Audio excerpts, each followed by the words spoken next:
Alright, continuing the Legend of Dragoon playthrough.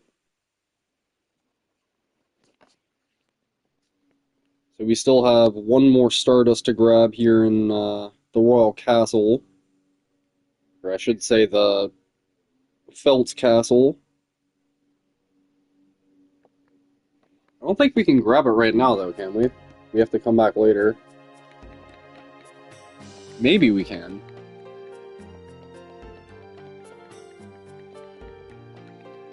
Loud ass lawnmower. Can't fucking hear the game music. It's this dog shit lawnmower guy.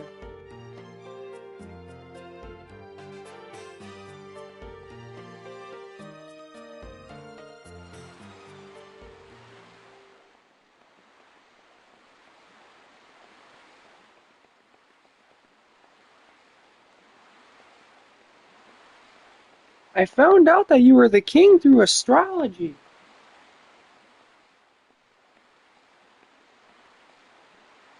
Through astrology.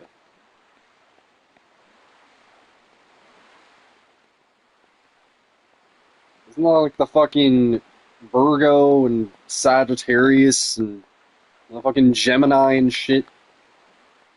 Or is that a different thing? I'm sorry I was so mean to you last week. I'm just a Gemini. No, you're just a bitch, Karen. Fucking zodiac signs and shit. I refuse to believe that there is any sort of truth. Like, maybe there is, but I refuse to believe that there is any sort of connection between, like, when you were born and the fact that, your personality is, like, determined based on when you were born. Like, that, I've always found that stupid as fuck.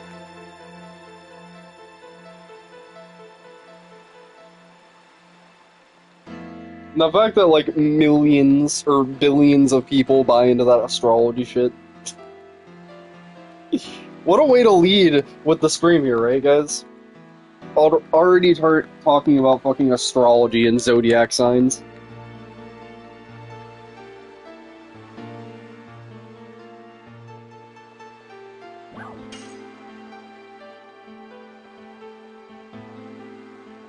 It's like, obviously, in this game, it's something completely different, and they, like, actually study the stars, and it, like, actually has supernatural qualities in this, like, fantasy world. So, like, yeah, like, whatever, anime, fantasy shit, whatever. But there's people who actually buy that in real life. They're like, The stars told me that you were gonna cheat on me. I saw it in a dream.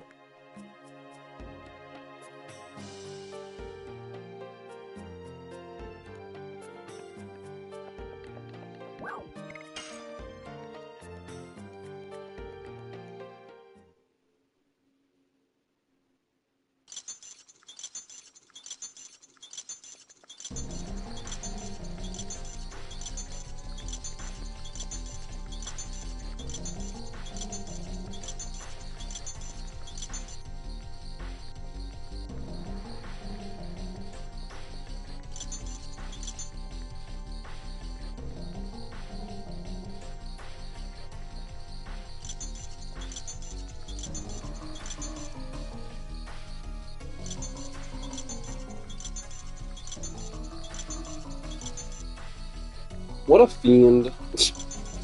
Totally not an imposter.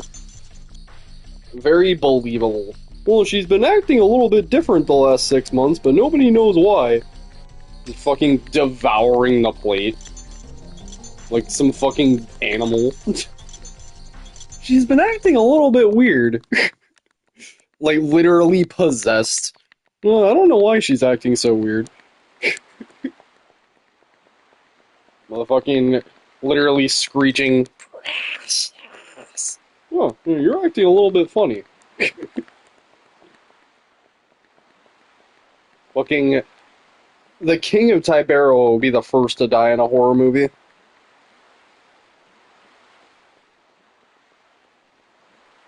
And Lisa is like, well, I'm suspicious that it's not the real one, but I don't know for sure.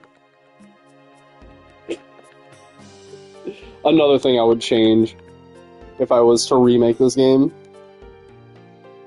Just make that shit more believable on their parts. Like, they know, they just can't prove it.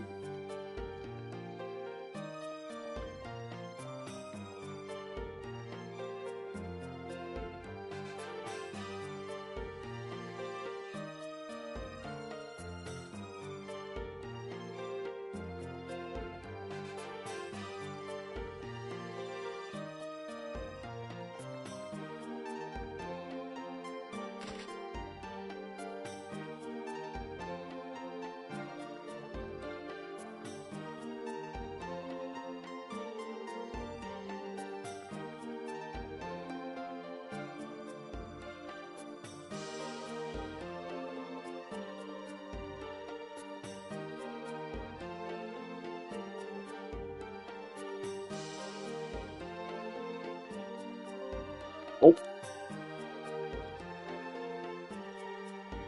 I'll be in danger. Excuse me if I go to sleep before dark. The hell is that?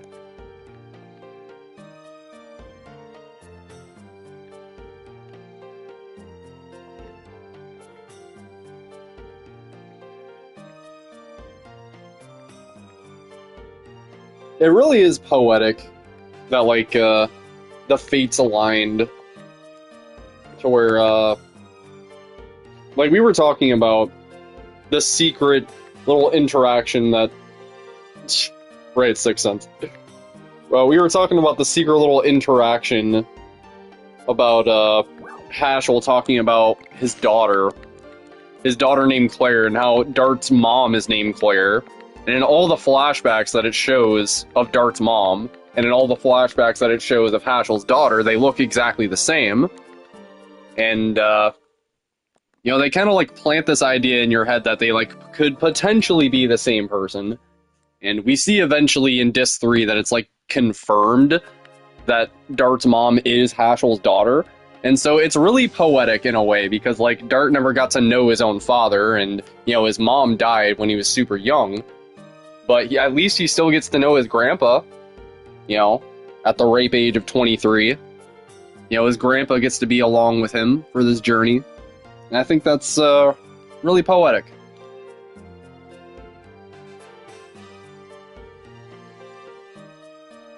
I do think it's kind of sad that he doesn't know that it's his grandpa, but either way. Alright, there you go. Stardust. It does help build character. But I will say, Haschel knows. Haschel does know that he's Dart's grandpa. And he confirms this at the very end of the game, because he finds, what's her name? Claire. And he goes like, no, you can't go through that portal because Claire doesn't know who you are yet. Right? Like, oh, you're gonna fuck with the space-time like, that's the, like, what he was insinuating. We already talked to him. We need to leave. And, like, basically he said, like, no, you can't meet her yet. So, yeah, Haschel knows. I love that. Just little things like this, you would only know, like, either on a second playthrough, or if you, like, really go out of your way to piece all of these things together. That's the type of shit that I love in video games, guys.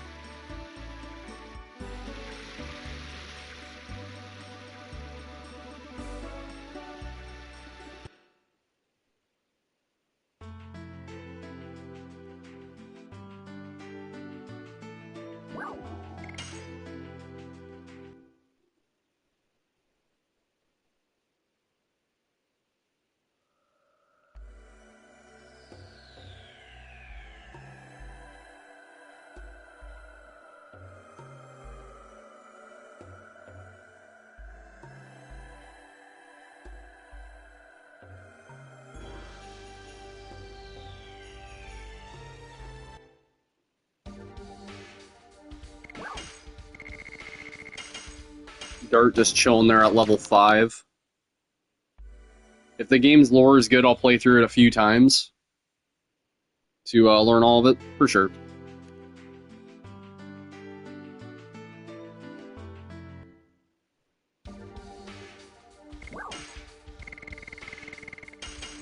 And, like, I want to love lore in Souls games, but, like, if I'm being honest, the only Souls game that ever really appealed to me lore-wise was Bloodborne. And, like, I guess it's just because of, like, the horror nature of it, and you want to, like, uncover all of the crazy batshit stuff that happens. You want to find out, like, about the corruption of the church, and you want to find out, you know, like, what turned all of these men into beasts and why you're hunting them to begin with. And, like, you actually give a shit, I feel like. Whereas, like, all the other games, you don't really care. Like, that's the fundamental difference. You have $1,000 in Skyrim and there's books you haven't read yet? Hell yeah. Yeah, it's just... Bloodborne has a very unique vibe to it.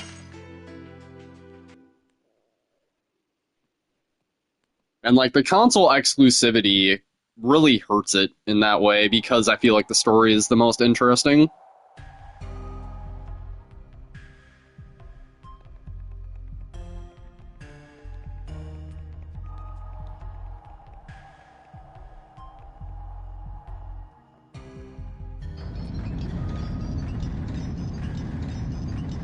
Lies of P, I want to like Lies of P's story.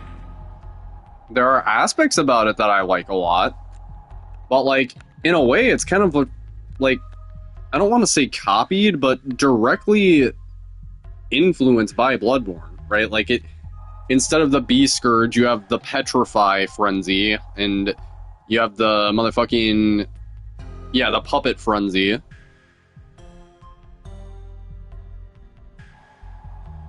Exclusives are not pro-consumer, they're only beneficial for the company. That's why you don't like, or you will never play Dustbloods? Yeah, man. And, like, Sony is a little bit of a different story than fucking Nintendo. Right? Like, apparently Sony even made this game way back in the day. But, like, I do have my issues with Sony as well. It's just, I don't think they're quite on the level of evil as Nintendo are. And, like, I've been a PlayStation fan for life. So, I don't really mind PlayStation having exclusives, because I do think there should be reasons to go out and buy consoles, because otherwise, there's no reason not to just buy everything on PC, because everything just runs better on PC. You know, like, you gotta... People who make consoles and stuff, like, they need to earn a living, right? Like, it needs to be a business. And, like, I respect Nintendo in that way, but, like, obviously I don't respect how they just keep recycling the same games over and over and over again, and fucking exploiting nostalgia, and not innovating at all as a company, and fucking going after small companies that are just influenced by their games, like Palworld. Yeah, the repair system is the definition of toxicity. Charging $700 for a console, I can barely run 30 FPS, yeah.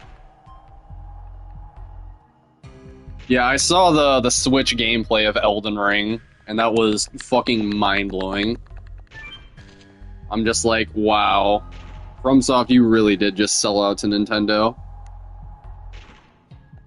I, like, couldn't believe my eyes at how bad it was performing.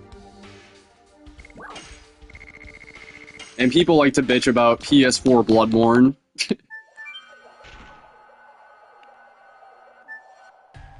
I don't think that's the right one.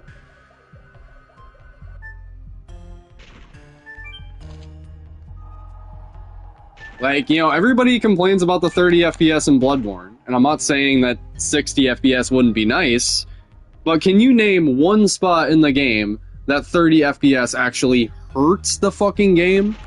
I can name two. Lecture Hall. You know, the frames actually drop in Lecture Hall to the point that it starts lagging. And Motherfucking... there's that one boss fight. Who is it? Lawrence! Lawrence in the DLC, because the game has a hard time registering the fucking hitboxes for some reason. And Nintendo fanboys get recycled Zelda for the 100th time and they eat it up. Exactly. Exactly. Like, the fucking Nintendo fans keep the lights on there, and that's the saddest part. And it's also like, I have nothing against Nintendo fans, because, like, again, they grew up with, like, fucking Ocarina of Time and, you know, Mario in its prime. But, like... yeah, they're just gonna keep doing that for, the next 100 years, if they can. Like, no joke, they will keep doing that for the next century, if the fans keep letting them. With no innovations whatsoever, just because it sells. And, like, yeah, I guess the graphics will get better, but that's really the only improvement that'll happen, I think. Maybe that's a callous take. But, like, the fact that Astrobot just came out in one game of the year for 2024, it kind of tells you all you need to know. It's the ones that White Knight for all of Nintendo's fuck-ups, yeah.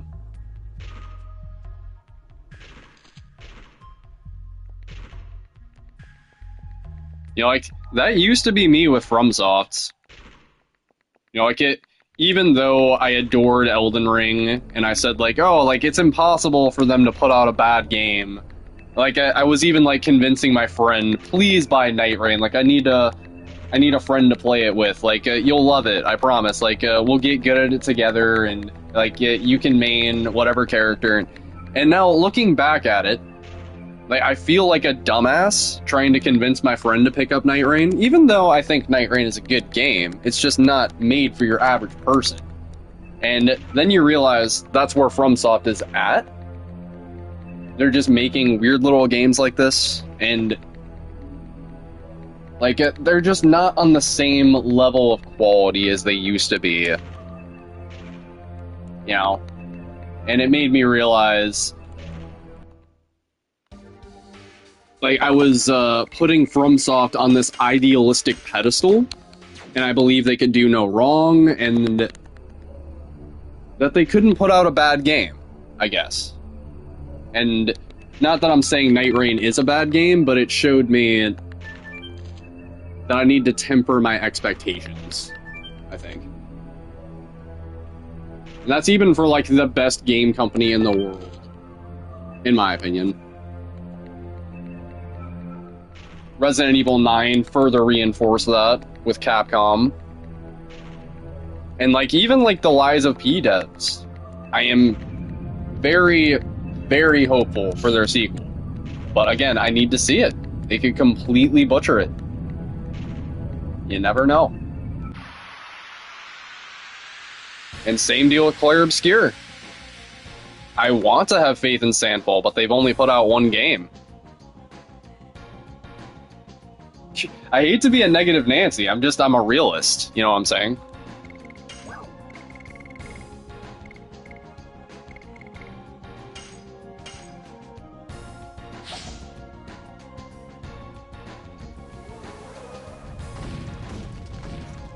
Of course it's a mash. Of course I can't just drink my fucking coffee.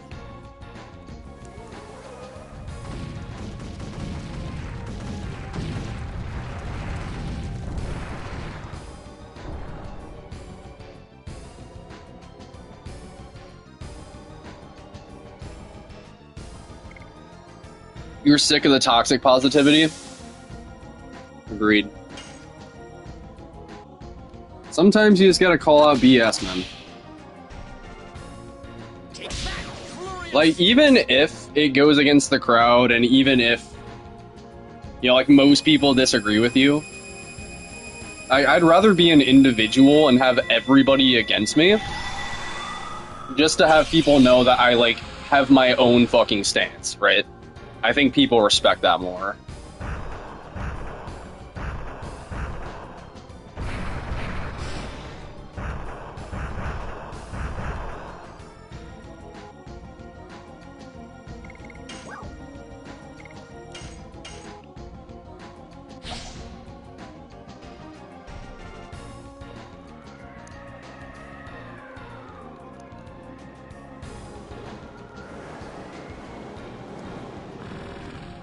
Way too many people form their opinions off of others. Yeah, Reddit mindset. True as fuck. Take that, flurry of sticks.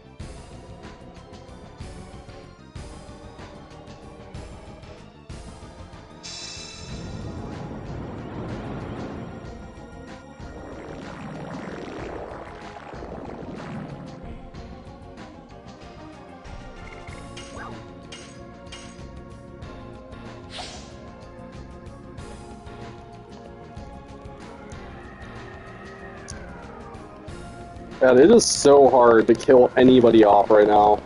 I'm so unbelievably fucking tanky and so overleveled. And all it is just from, like, proper routing. Proper XP boosting. That's the beauty of this game, dude. And you just know the right characters to kill off. Take that, flurry of sticks. When you set up your party the right way, you just become, like, borderline unkillable.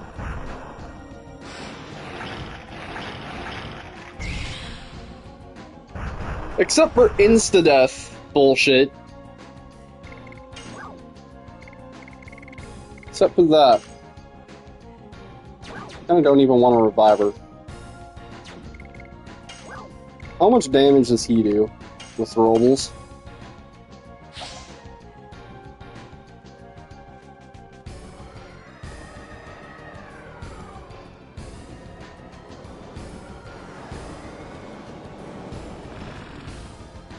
Okay, well, we can work with that.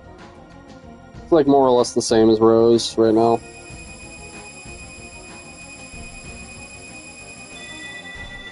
Can definitely work with that.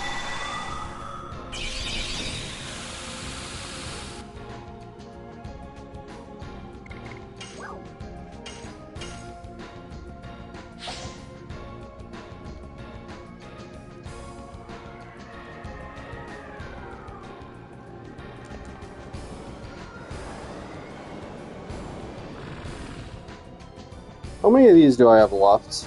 I probably want to save some for the one boss, right? I want to save... Do I, though? We can probably buy some more... I'll just use fucking Albert instead of throwables, honestly.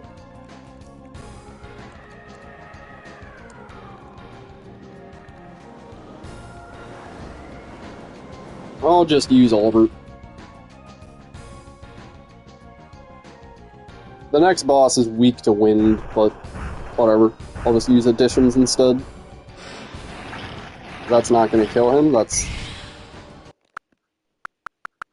Oh, fuck. Oh yeah, I'll be on for sure. I will be on.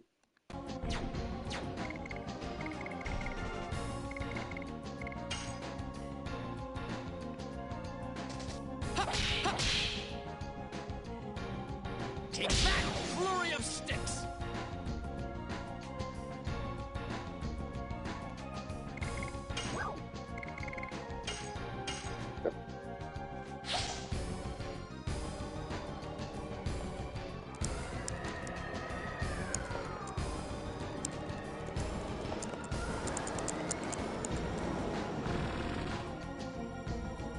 How are you alive? Okay. That was fucked up.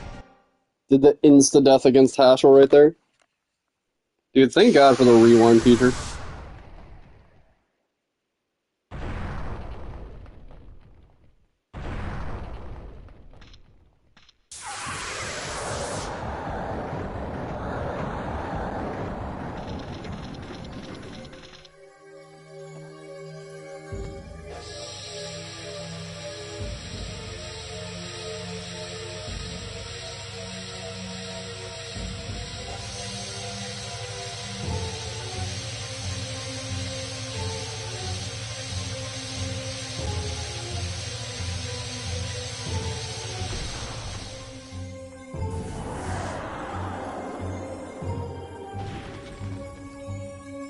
Bye-bye, Virage.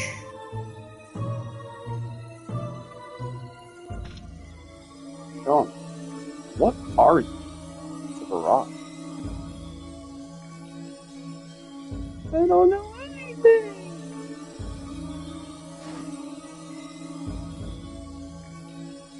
Darn.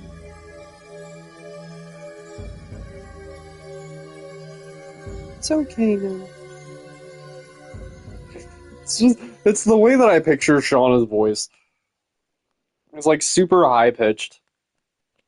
Like, just because of like how she sounds on her additions, or what do you call it? Her like Dragoon abilities. Moonlight! Star Children!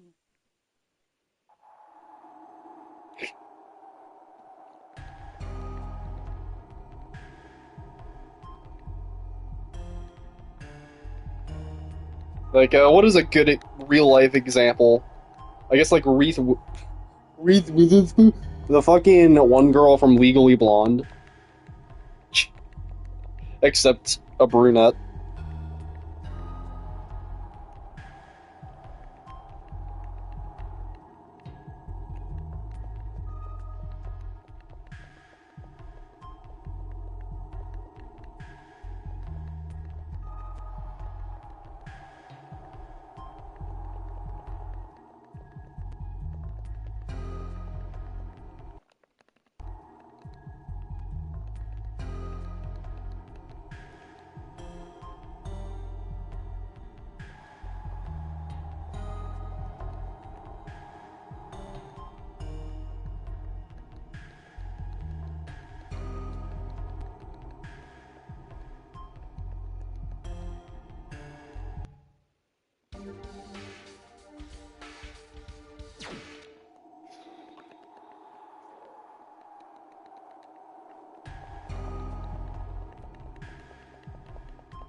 Alrighty then, let's do it.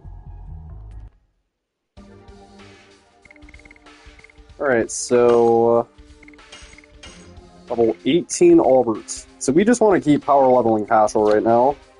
And then I guess we're just going to replace Albert with Tongle as soon as we get him.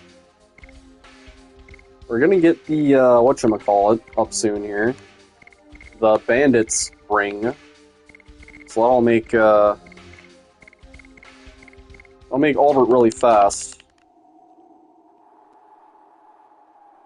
Or I should say, it'll give him Haschel speed. Works around the deficiency of him being slow as actual fuck.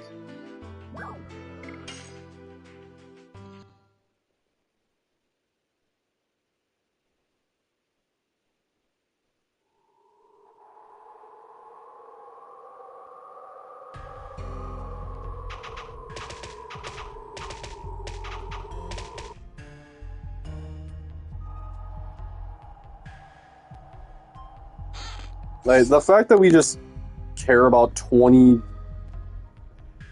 singular gold just chilling in that chest. That is how tight the money route is in this game.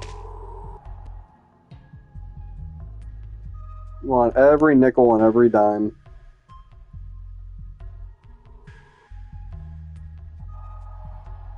Unless you just grind encounters and you can get a fuck ton of money that way. But that's kind of the thing about this game. If you want to, you know, get really strong additions and you want to get a lot of money, it takes a lot of time. And as for XP and levels, you really have to route that out. You know, it's they're the most overpowered thing in the game for a reason. It's because you actually have to be smart about how you get them. You know, like, I actually like that you can't just grind it out like other games. It matters for that reason.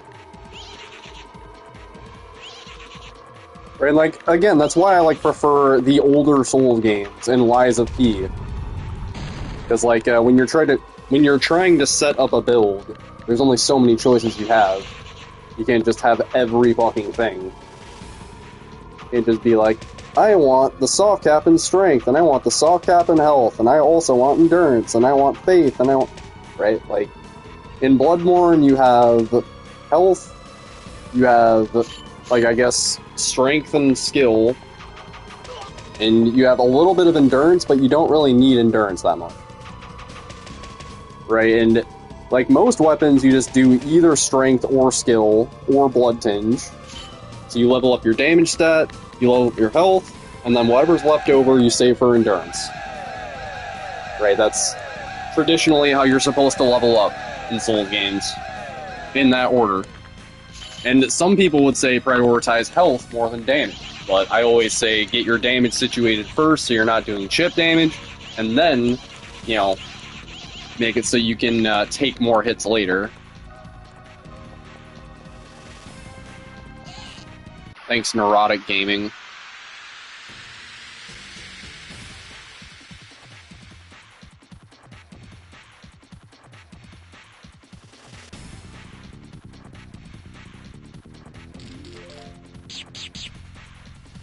Bye-bye, Dart.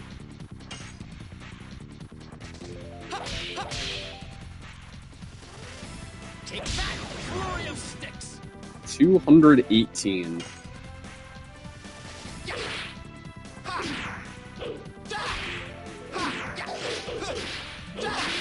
Gust of Wind Dance. Gust of Wind Dance. How dare you steal my money, bitch.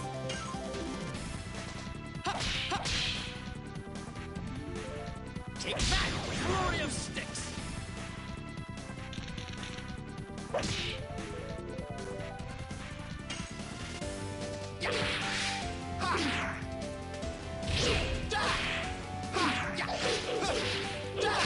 Gust of wind dance.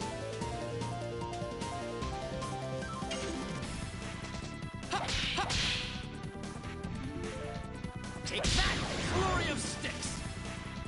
We do a lot of fucking damage, don't we?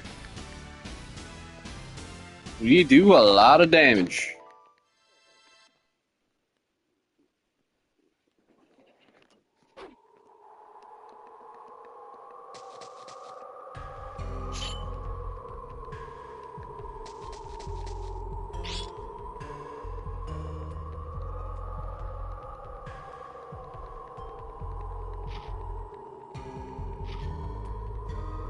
Yeah, Flurry of Sticks, it's pretty slow, but...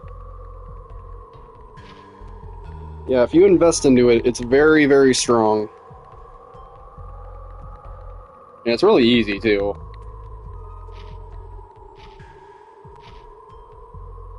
I'm debating on if I want to get Hashel's max limit.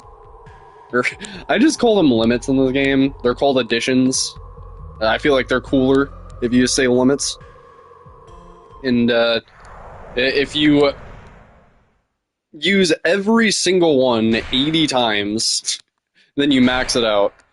And you have to do that for like 6 of them, I think. And then he gets his final one, which is Omni Sweep. I might need that for Faust. But I don't know. Maybe we just try Faust without that and see how bad it is.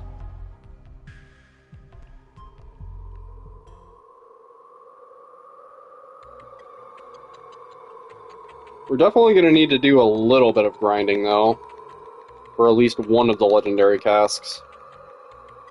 The speed strat is to use either Meru or Miranda, and just have them heal bot, just because of their magic stat, I guess.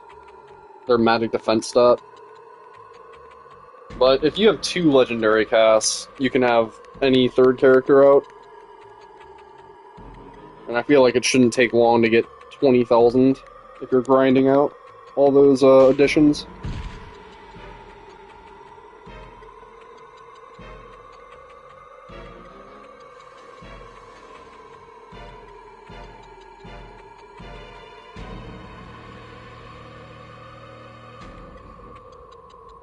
You know, like, I don't know exactly when Hashel gets Hex Hammer, but we want to pivot to that as soon as he gets that, and then just max that out at the start of Disc 4. So basically, until that point, he's going to be using Flurry of Sticks. And then it'll take however long to max out Hex Hammer at the start of Disc 4.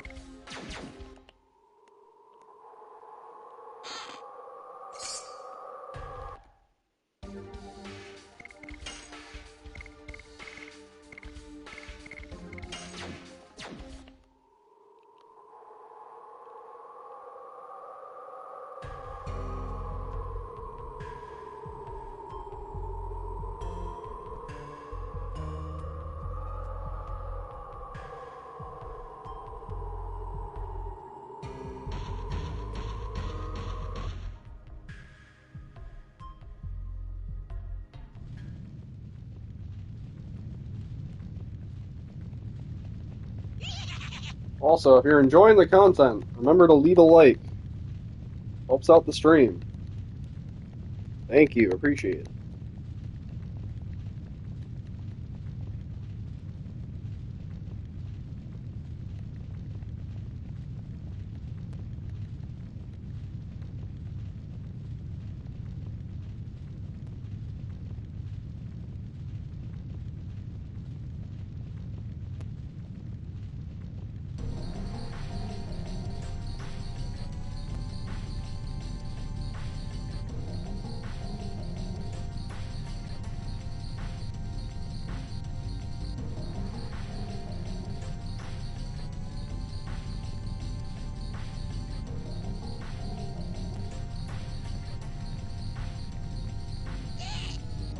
Shut! I'll shut you up.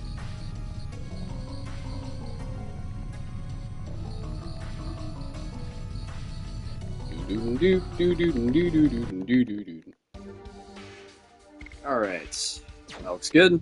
Let's do it. This should be a bloodbath. Why don't you remind me of your so-called aching heart?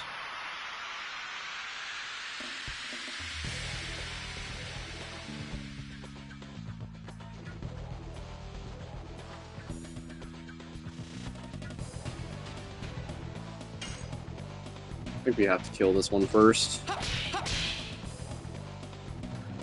Take that, flurry of sticks.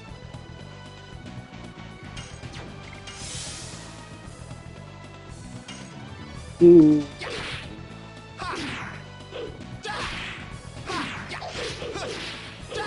Gust of wind dance.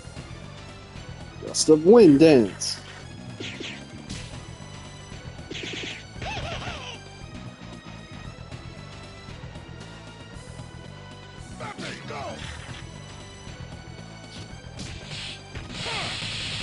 And yeah, pretty much we just want to keep XP boosting Hashel. Just as much as humanly possible.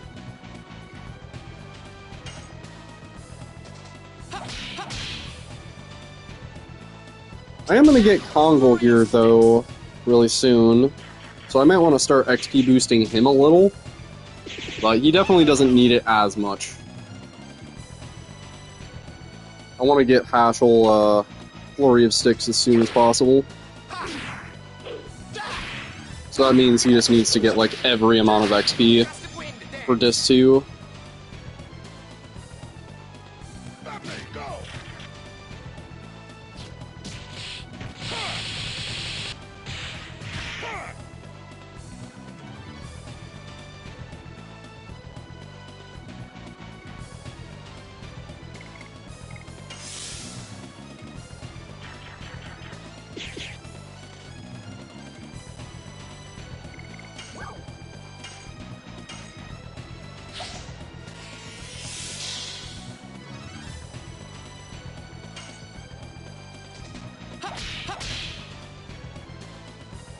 Take that, flurry of Flurry of Sticks.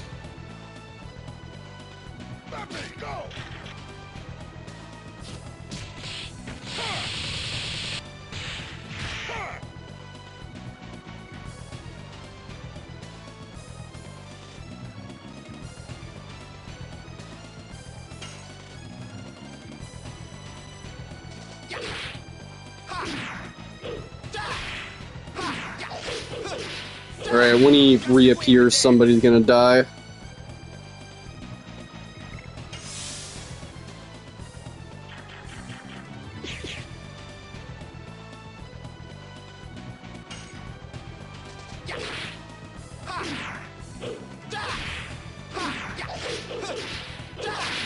Gust of Wind Dance.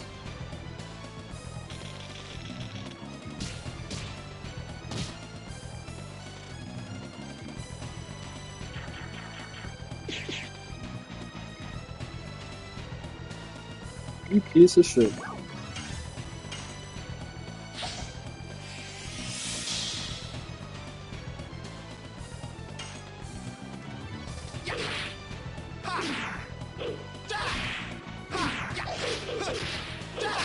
Gust of wind dance.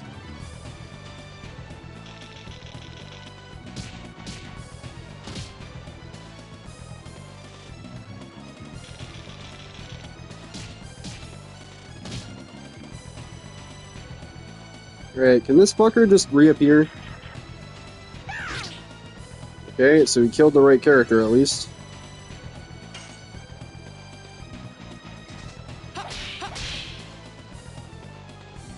Take that, flurry of sticks. How are you alive? Let me go.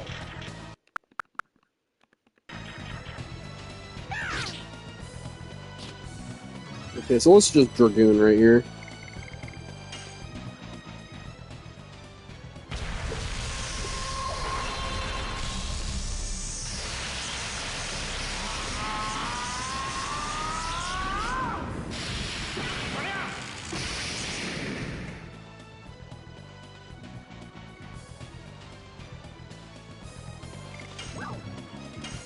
Atomic Mine!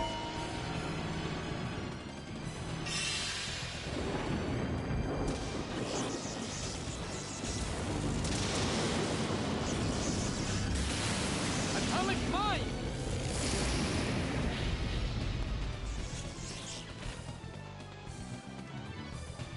What the fuck?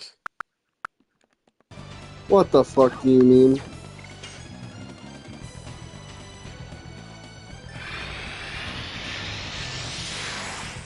How is that even utterly useless? Utterly fucking useless.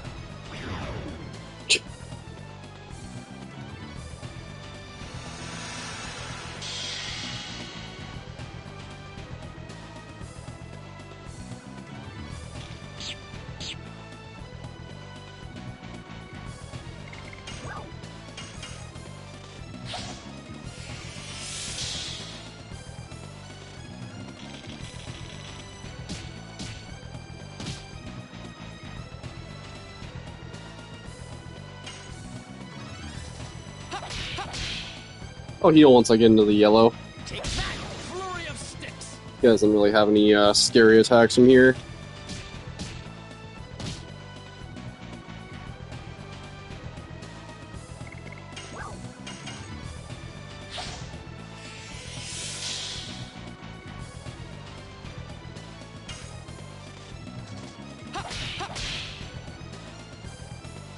Take that, flurry of sticks.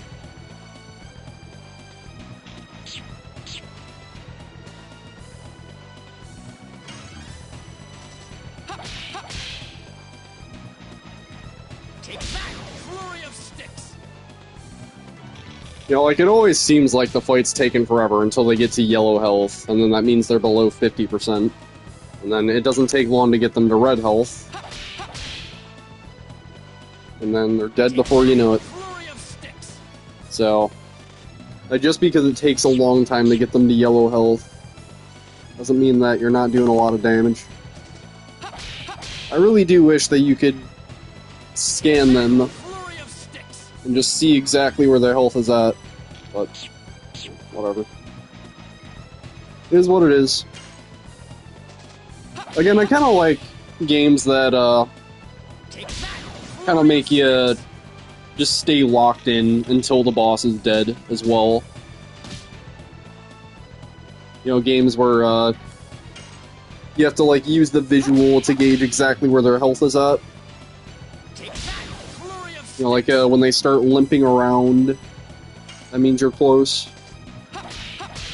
When they start doing crazier and crazier attacks. flurry of sticks. Like, having played so much Kingdom Hearts 1 on level 1, where you get, like, an insane damage boost for, turning on XP 0 without scan. Like, it really forced me to, you know, just, like, lock into fights and just, kind of have faith that I'm doing a lot of damage, even though I can't see the health bar.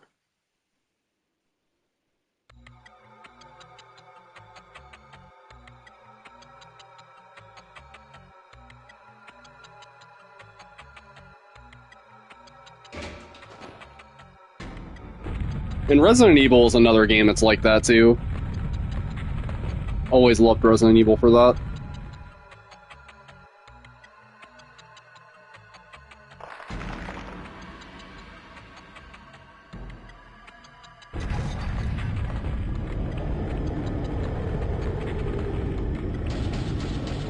And, like, I wish in Souls games you could, like, turn off the HUD for only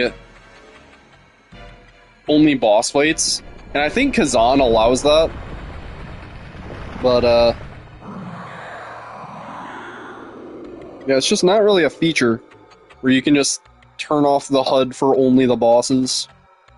Like, I like being able to see my own health and my own stamina. And how many heals I have left. That is important information to know.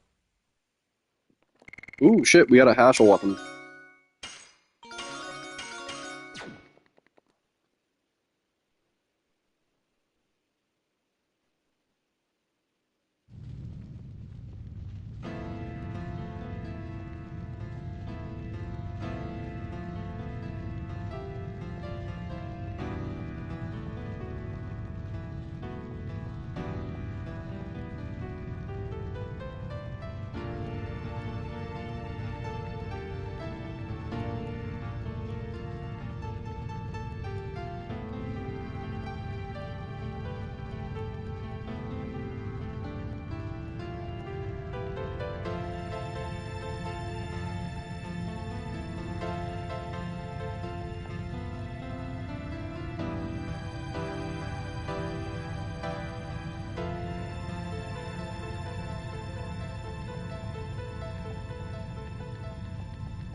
The way he says that. I'm glad to receive your fist, Master. Shut up. Talking makes you die.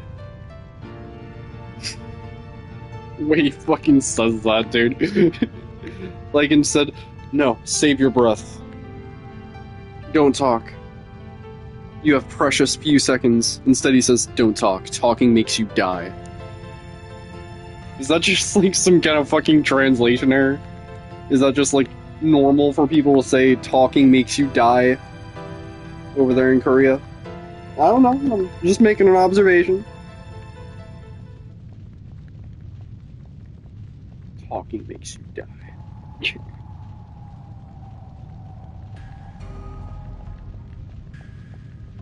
If you talk, as a direct result, you will die. Everybody who drinks water dies. Coincidence? I think not. Everybody who talks also dies. That's also not a coincidence. So, like, Casual's right, talking makes you die.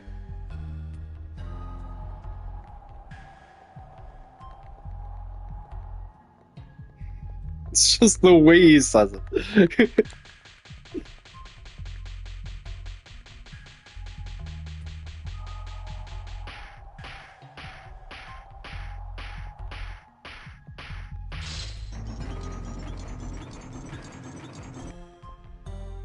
If your brawn doesn't work, you should use your brain.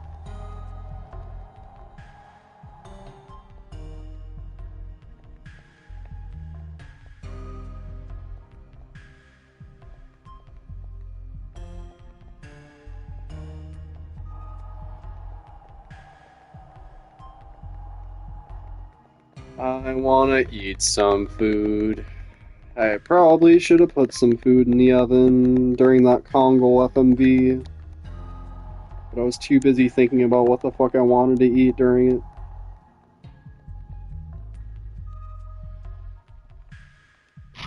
This is like a fucking episode of Dora. Find the map, find the map, find the na. I don't know, it's been years since I watched Dora. It's like, where could it be? Where is it, kids? Can you help me find the object on the fucking screen that's very obviously out of place? And it's like the most uncomfortable 20 seconds ever.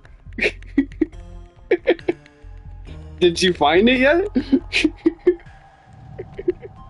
This one's pretty obscure. It's just like every episode of Dora.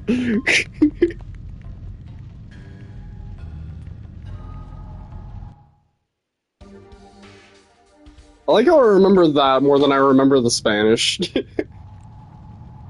That was like supposed to be the main takeaway.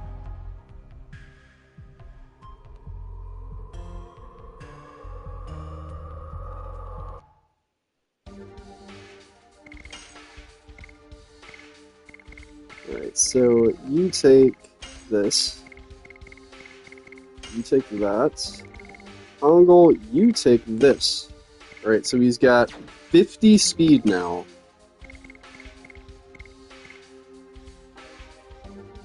So he's still pretty damn slow. He's ever so slightly faster than Albert. So, we'll take it. Angle is basically like unfucking playable in his default state. Like, you need that bandit's ring for him to like get any sort of turns, otherwise he's just gonna get walloped, unable to play at all.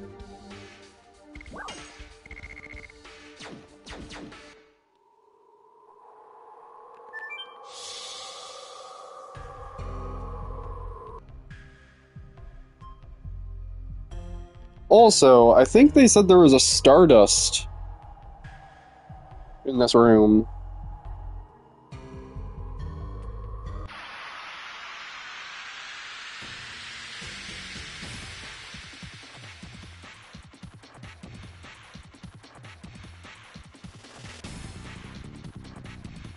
Wow, that's a lot of dudes. Why so many? The room you fight Gayrek. Torch on the right side of the stairs. Okay. Nope, not that one.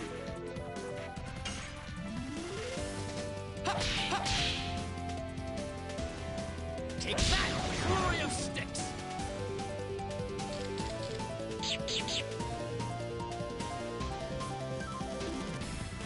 You better run, bitch.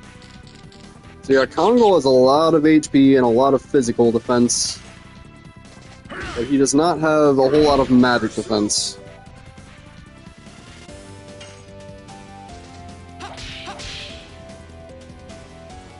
Take that, flurry of sticks.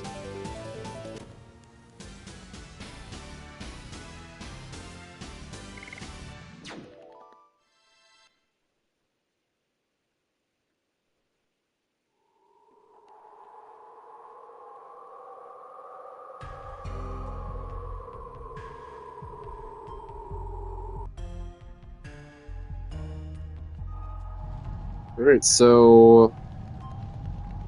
Where is it? They said the torch on the right side. So...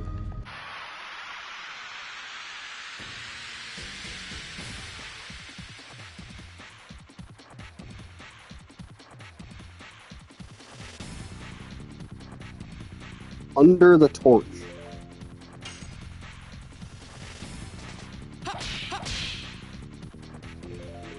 Take that, flurry of sticks. How the fuck are you alive? Yes. Double slash. Double slash. You care about your shitty little power up, bro?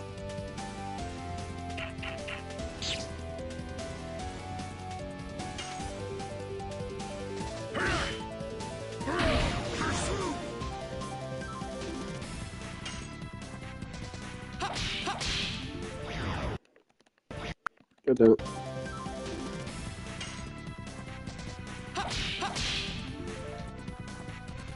Take that, flurry of sticks. Yeah, it sucks running out of charm potions.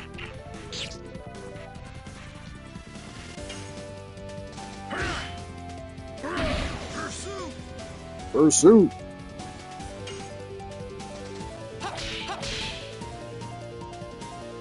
Take that, flurry of sticks. Yeah, we don't really have to invest much into Kongol, apart from just, using all his additions. He only has 2 additions. He's got Pursuit, then he's got Inferno, and then he gets his ultimate one. Alright, so that's the Platinum, actually, because that's the last trophy we needed. Pure Legend. Fuck yeah, bro. So, yeah, that's 30. That is 30. And the next one is on Queen's Fury. So it's weird that you get the you get the trophy without having to grab all the Stardust. Like pretty much the Platinum for this game is completely free. All you have to do is just fight the dragons, the optional dragons in the Mayfill, which we're pretty much gonna do anyway. They're like slightly difficult optional fights, but like they're just right along the way. And then there's get 7,000 money. And that's it. That's it for like the optional stuff. And the Stardust. Platinum is very much free in this game.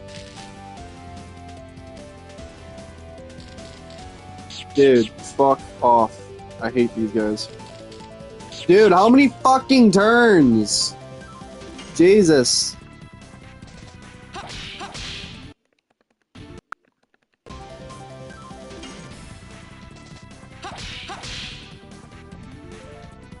Take that, flurry of sticks.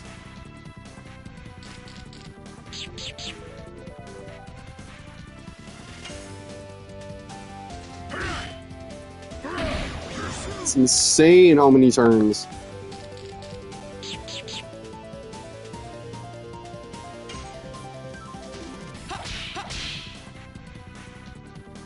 Take that, flurry of sticks. But yeah, I mean, I guess Faust is really out of the way. He's a difficult fight. He requires a lot of preparation, so I guess it makes sense for them to not lock him behind a trophy. Like, I've heard a lot of people complaining about that with Expedition 33 as well. Like, oh, Simon is a required part of Platinum. Like, is it really that surprising? Is it? I feel like it would be a missed opportunity not to.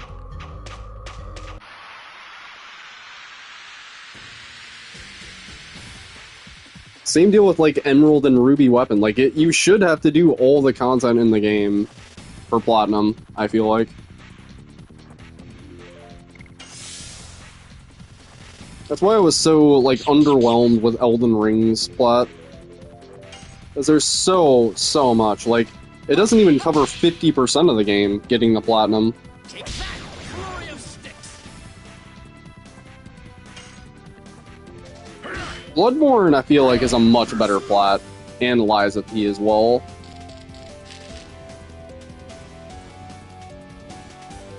Sekiro's plat is... It's really great except for the grinding.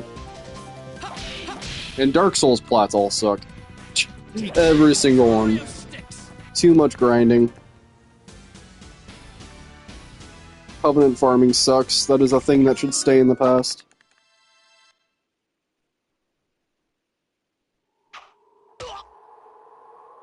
Ow.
You know, I could grab the Knight's helmet, I guess. It'll just take a second. You can sell it.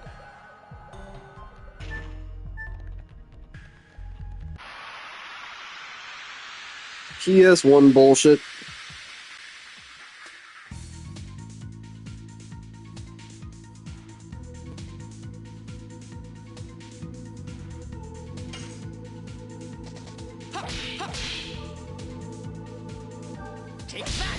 Flurry of sticks.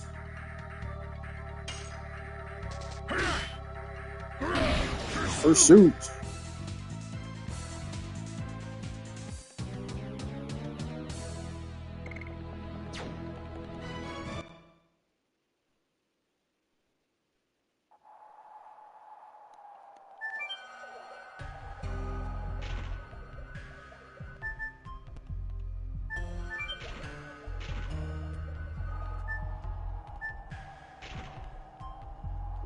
I don't think that leads anywhere.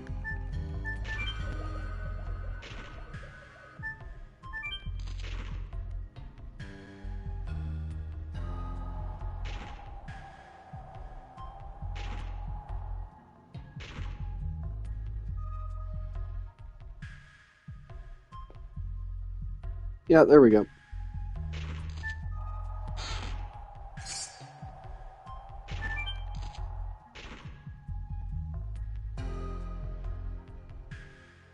So it's just a helmet for Albert. Again, just physical helmet. I can just sell it, to be honest. I don't even need it.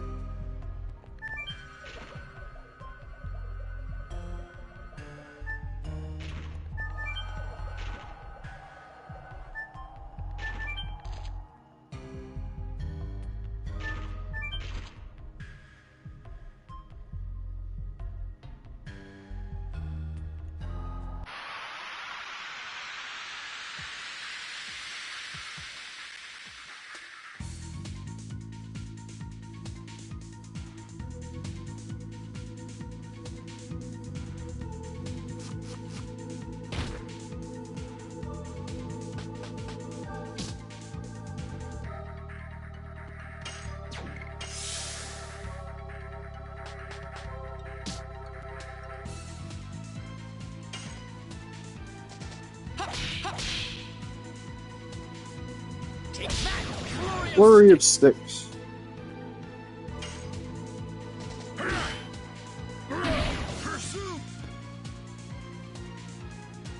Yeah, Kongol is going to be very strong once we invest into him. But it's going to be a while. Oh, fuck you.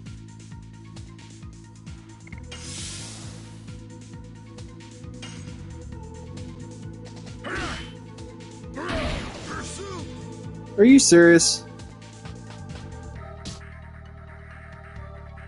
Yeah, I guess I wasn't even paying attention to the fact that you just used that.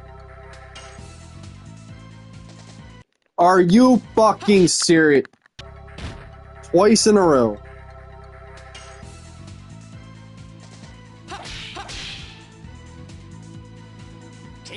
I refuse to believe that he just missed twice in a fucking row. I hate these things.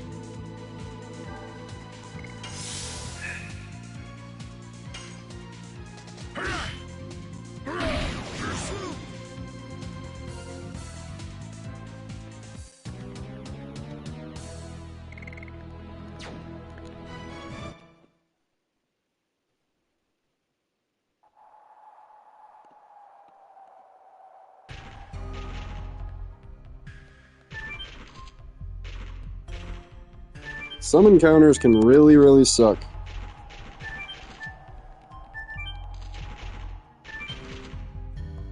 I was hoarding too many throwables. Or too many heals, or I don't know. I did not get anywhere near enough charm pots for this area. So like probably 15, that's probably too much. Like 13, 12 or 13 is probably enough for this place.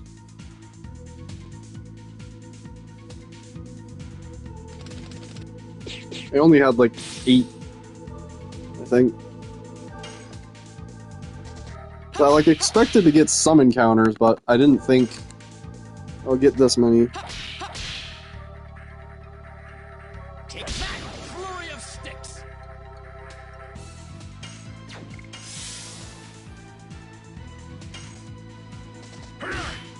Whatever, at least I got a bunch of addition XP. So it works out.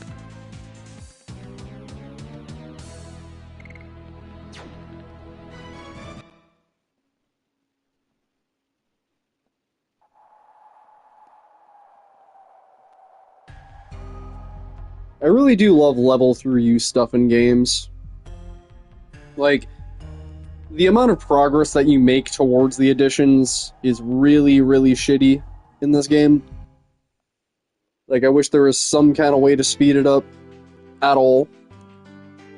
But, like, I do still love, like, having to, do it, you know? And the fact that that's the way that you get stronger. You know, it's why I cite Kazan as one of my favorite Souls games as well. Is because, like, the main way of getting yourself stronger is just A, mastering your weapon, and B, just, you know, getting more skill points for said weapon so that you can, you know, just get yourself more and more into the fun zone.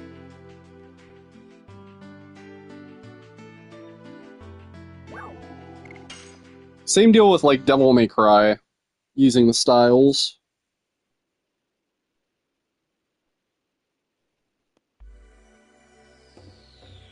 I don't think the styles level up through use quite the same way, like, as long as you just kill the enemies. But you're going to be using all of your abilities in Devil May Cry, right? So, it might as well just be like a level through use type of deal there.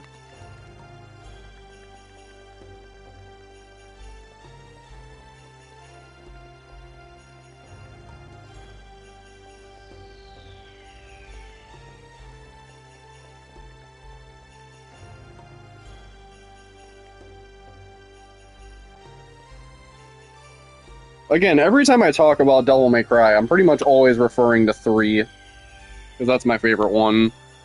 And, like, you know, 4 is really good. I haven't played 5, but everybody rants and raves about 5. I'm sure there's a lot of quality of life things that they added, being made in, like, 2019.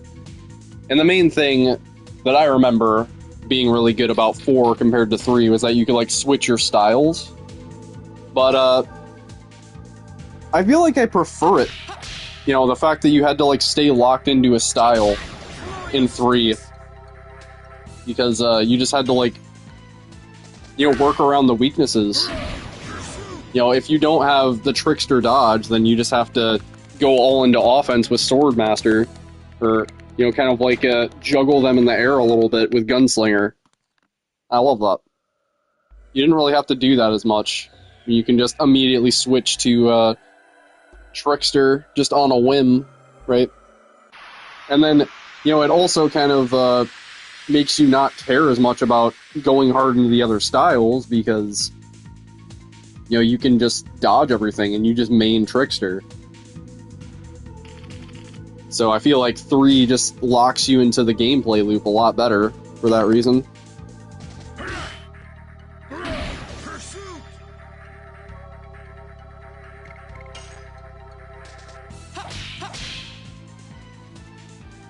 Take that! Flurry of sticks! But I do need to play 5. I need to get around to playing 5 one of these days. It's like a shame that I haven't by now. I actually didn't even know that they made 5 until a little bit ago. I was like completely unaware until I just saw it floating around in my feed. I was just like, oh, because like I got it confused because I heard that the reboot was bad, right? That one game that they made where they like did the edgy Dante, and everybody told me that it wasn't worth. And so I thought it was like the same game, but no, there was another game made in 2019 that was actually worth playing. I live under a rock sometimes, guys.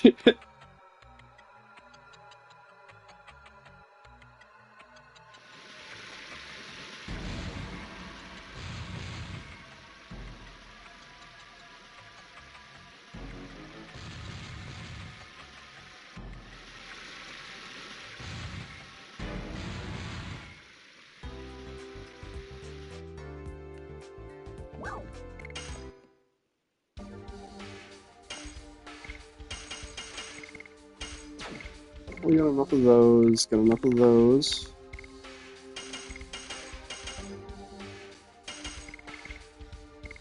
I probably don't need that many mines. 2 is good.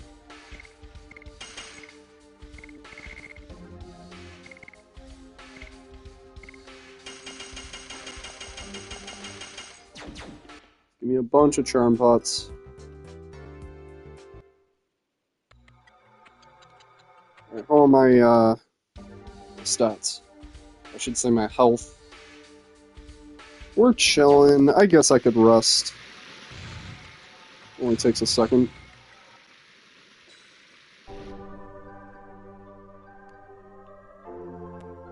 Where is the inn?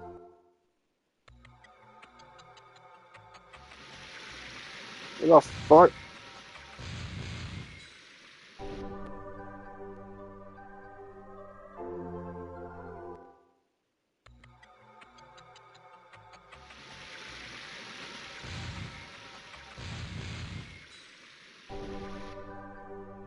That's not the... Where is the damn inn? I thought that yellow always meant inn. Oh, is it over here?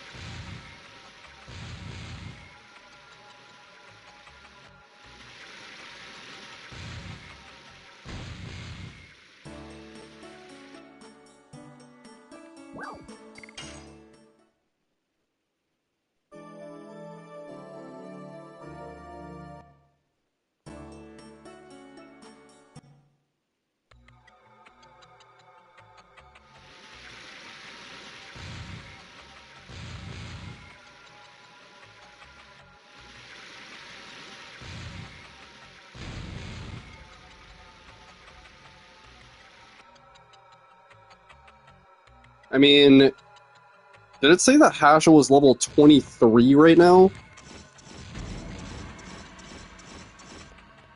I really want Hashel to keep getting XP, but I feel like it's smart to let Kongo get some.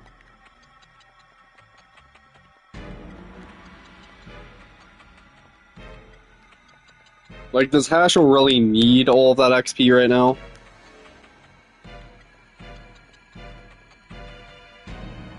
Kongo could probably use it a lot more. And then, like, here's the thing, too. Every time I feel that way, I feel like I'm better off just... you know, like, why wouldn't I just let Hashel get the rebound XP instead? Right? Let's just... And so, therefore, we'll just give this guy the fucking... What do you call it?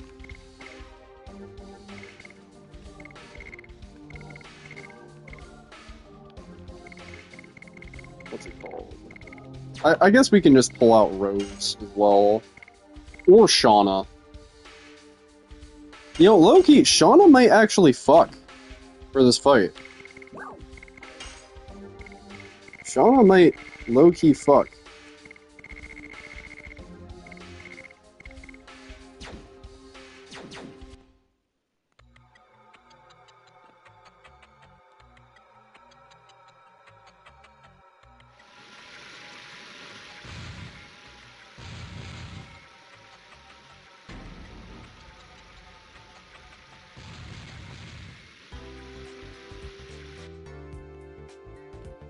Well, goodbye charm potions, whatever.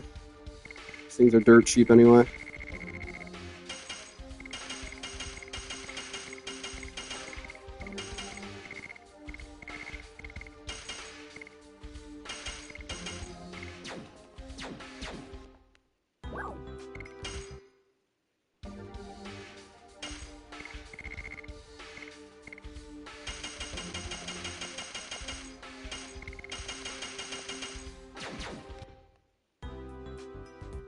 We only need enough to make it to Downell, so 4 should be good. And yeah, we'll just have Congo win the fight, basically. I don't think there's any... I guess I could give Shauna the Night Shield that Rose has.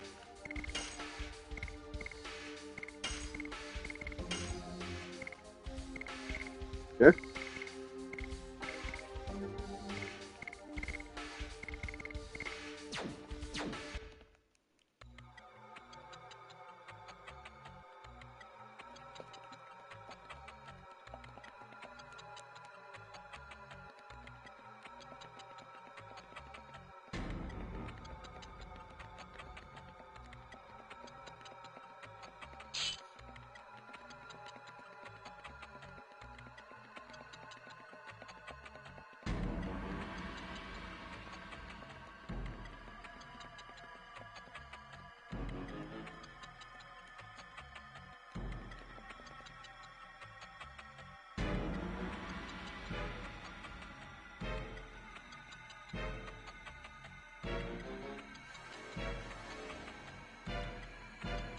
You gotta wait for this one guard to come back.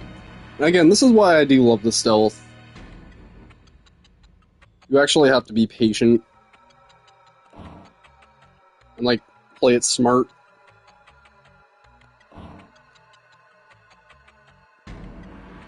I actually grew to love Xenobatos for that reason. And, like, the lines that you take end up being really consistent. Like, tedious, sure, but consistent.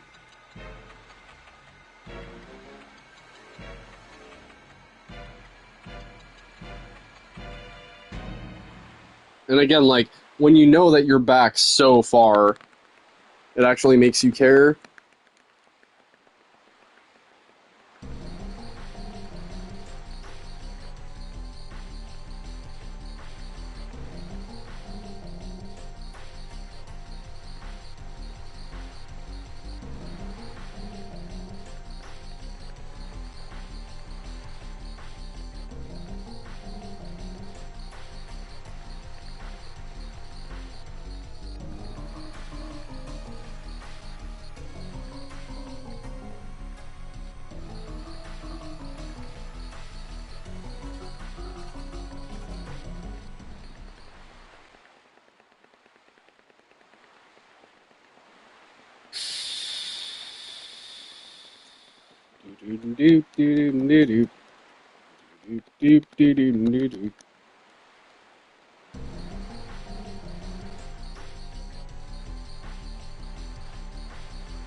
I love this too. You can't just go across the bridge because this guard is just...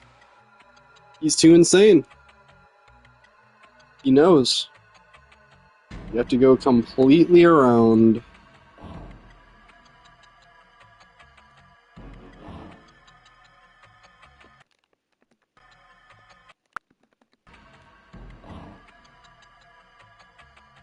And you have to wait for this other piece of shit.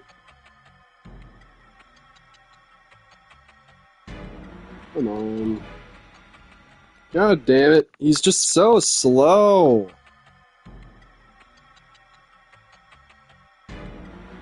Fucking hell, why are you so slow?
Gee, I wonder where the real Sister Emile could be.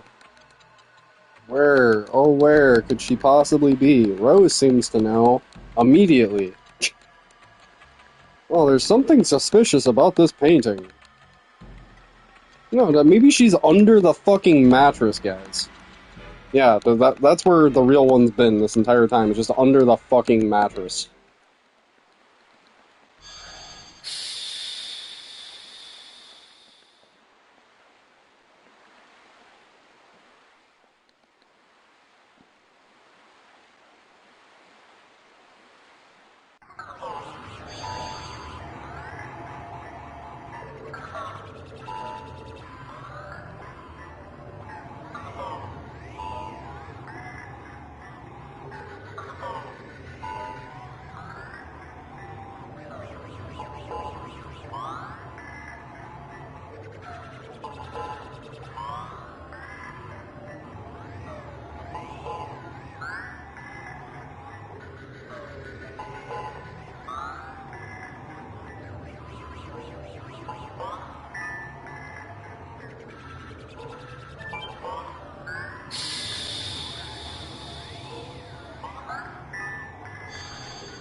Wake up at once or something irrevocable will happen to Tiberoa.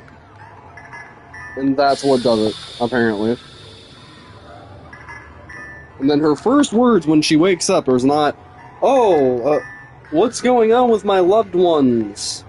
What's going on in the world outside?" Her first thing is, "What about the moon dagger?" That's her very first thought.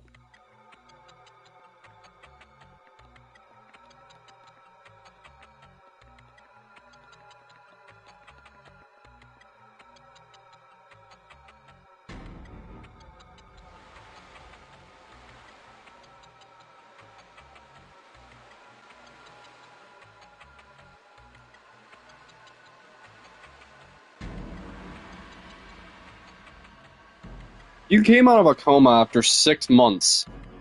What do you think your first thought would be, guys? You think it would be your cherished family heirloom? Or would it be like, what's going on with my family and my loved ones in the world outside? Oh, my cherished family heirloom. The fuck?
You will die here.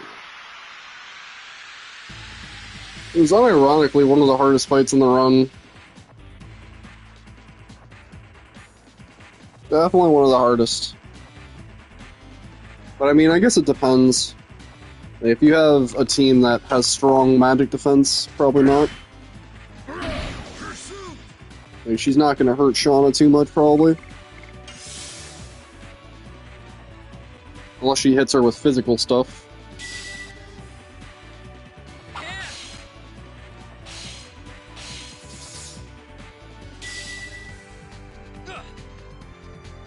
Like that counts as physical. But from what I remember, her physical stuff is pretty rare.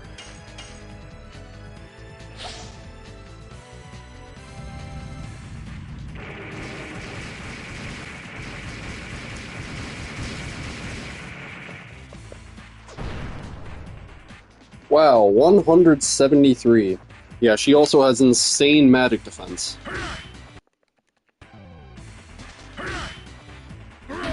Absolutely insane magic defense, unless you use fire. But we have fucking 7 of these. So surely that's enough, right? Surely.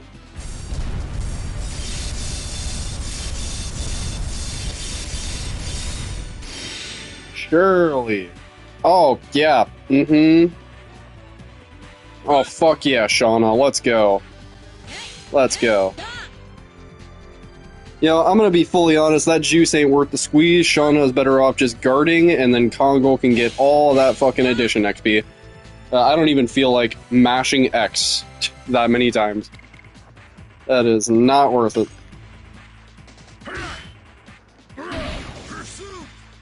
That juice ain't worth the squeeze.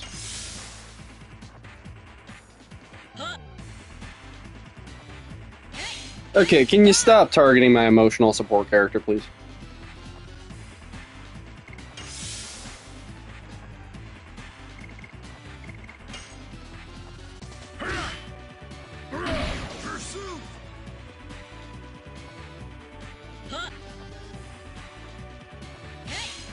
Oh, Shauna.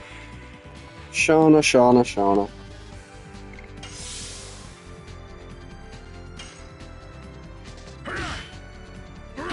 Pursuit!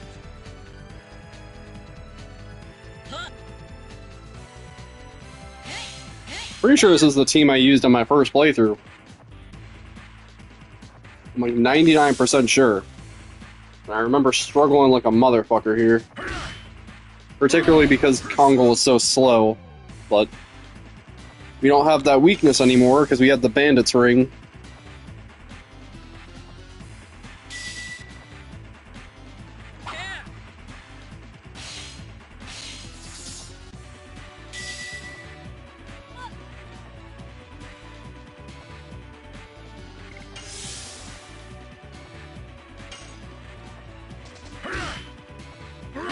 So yeah, it's gonna be a long fight, but he'll be doing a lot of damage after this.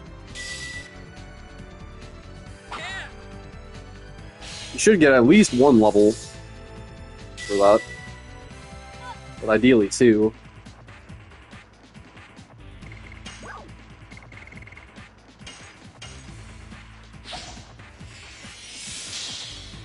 Dude, isn't Kongo supposed to have low magic defense? He's taking like no damage right now.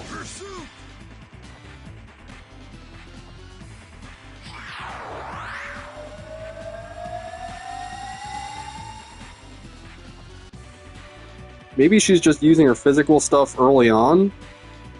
Okay, so Shauna should be taking a lot less to this.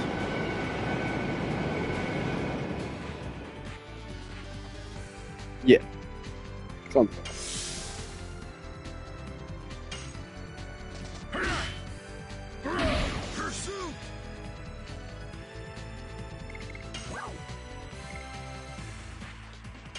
Fuck it.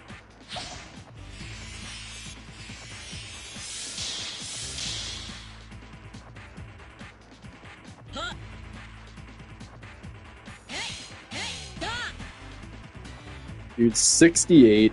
Kongo does not give a fuck about hits taken physically.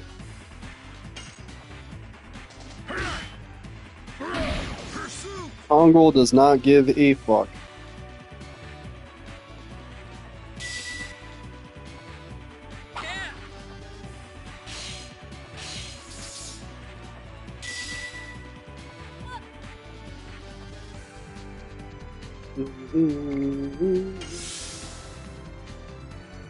So yeah, all those throwables were a complete and utter waste of money. Oh well, live and learn. I thought I could make Shauna an effective damage dealer. Nope, not for this fight. Linus has an insane magic defense stat.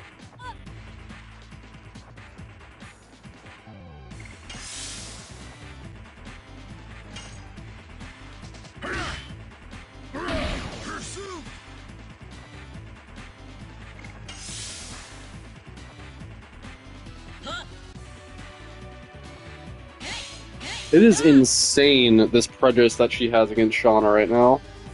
Even though all Shauna's doing is just sitting there and guarding.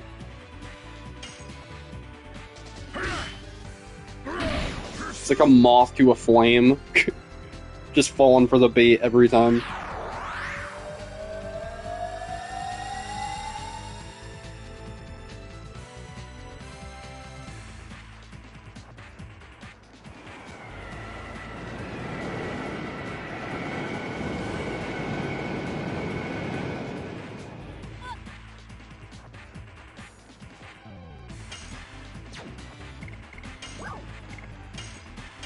No.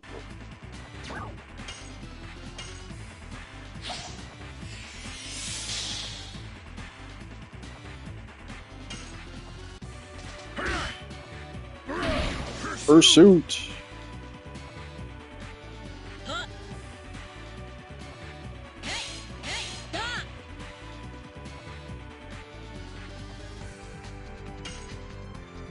She's gotta be close to red health now.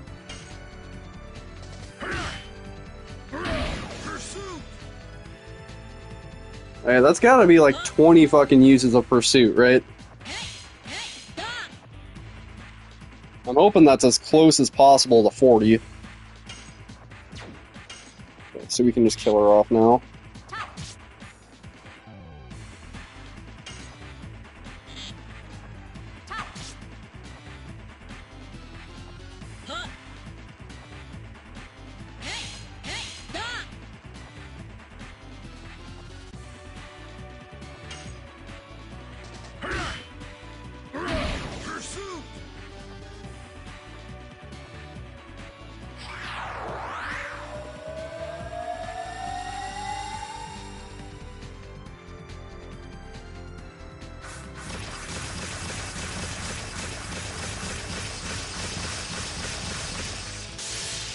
Got tickled.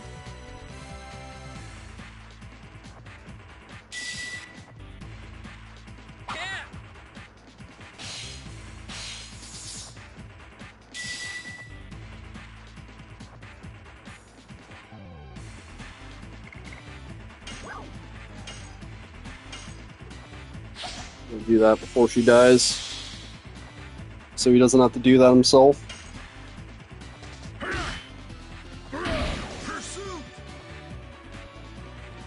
I guess we can use Dragoon form too if she gets one more turn, but I doubt she will. Nah, this is an AoE right here.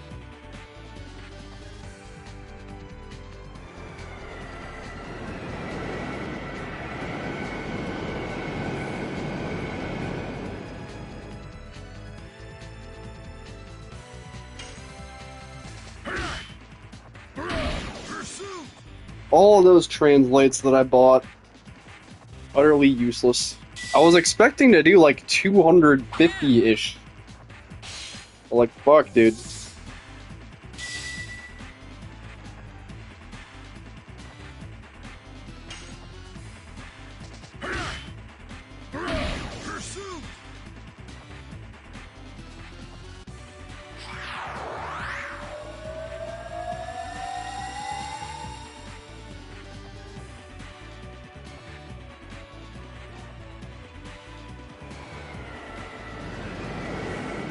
Probably need to heal after this.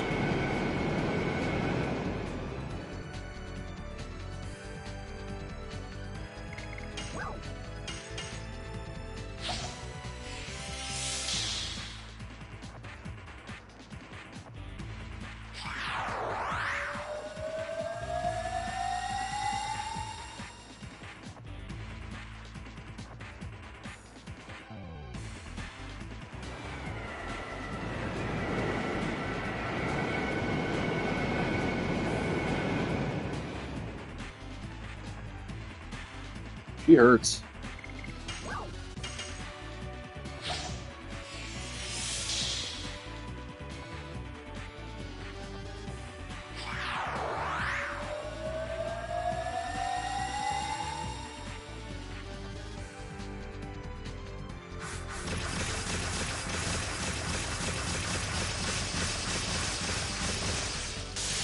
We'll be able to push damage eventually.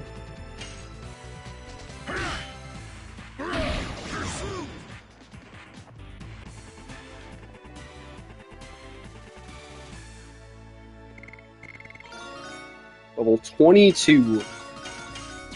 And yeah, both Albert and Hash will get all that XP.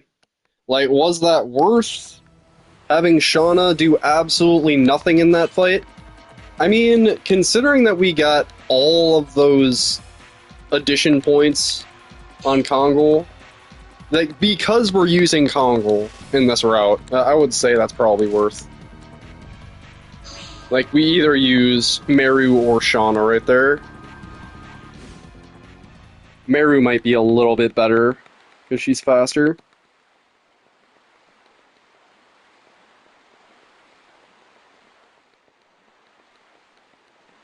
She might also have a much higher magic attack than Shauna right now. There's probably some equipment that I'm missing on Shauna.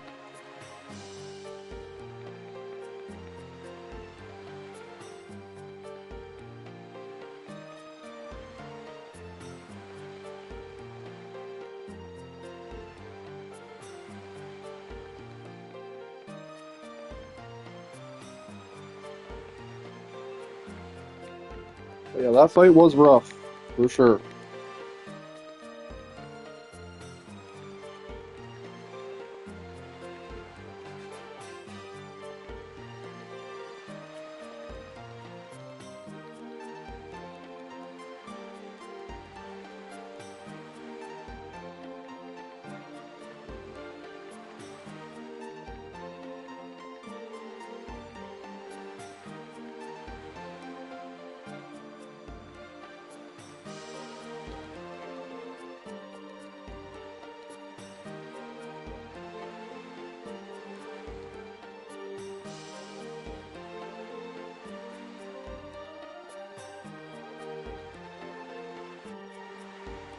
Alright.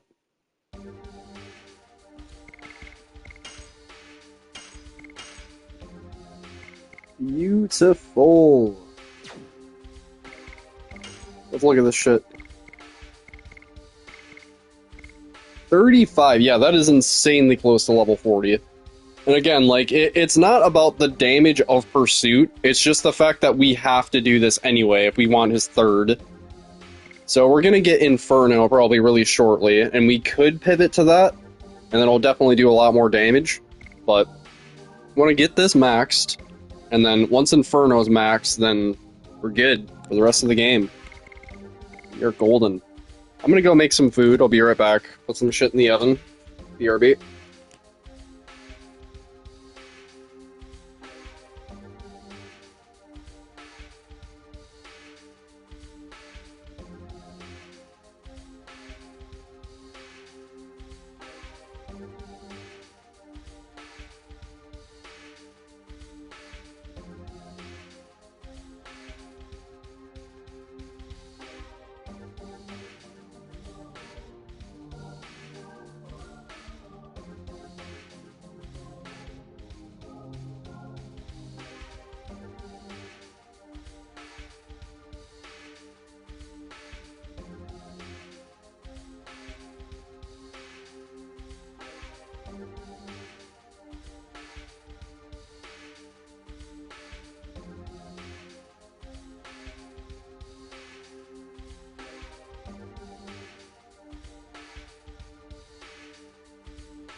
Okay. Sorry. I don't know how long I was gone, but I went to take a walk to just wait for my oven to preheat. Came back, put my shit in, and here we are.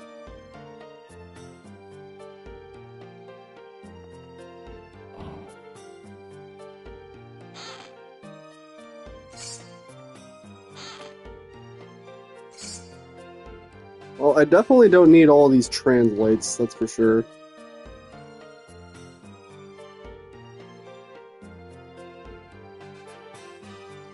I do want a couple of translates.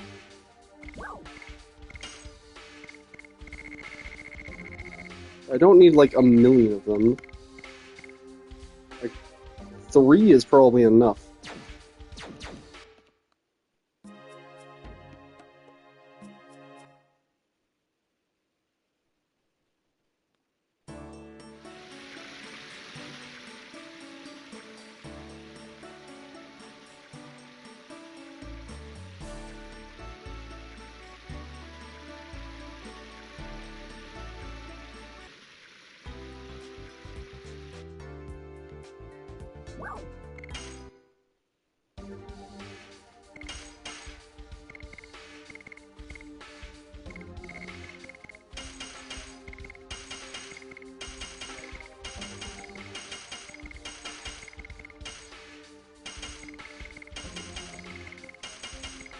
Only sold it for 75. That's fucking garbage.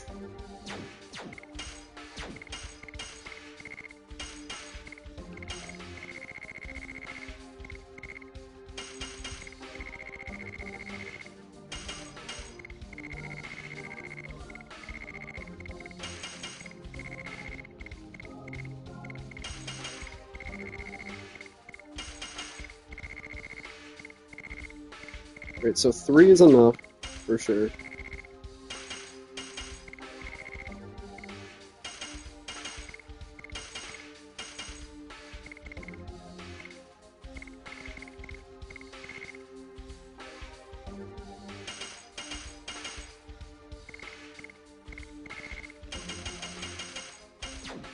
Yep.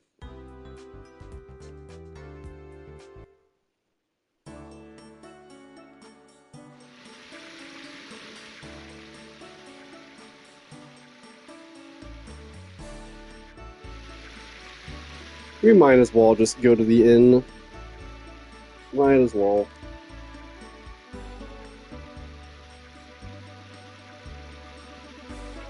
Well, I guess we can save.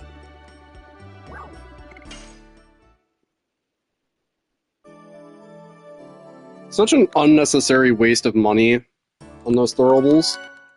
But oh well.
And just, of course, along the way, there has to be some kind of event that prevents me from getting to this location. Some kind of catastrophe has to happen. In Plot City, of course. Like, no joke, this one part of the speedrun makes up an hour of the fucking 9-hour speedrun. How do I word that? Like, this makes up 25% of Disc 2 with just this one part. Like, the last split is fucking Linus, and then it says Ghost Commander, and then, like, Linus 2 is, like, an hour afterwards. So, that's just insane to me that there is an hour in between Linus 1 and Linus 2. And, like, the ghost ship just takes up all of that time. Because we just fought Linus, like, 2 seconds ago, right?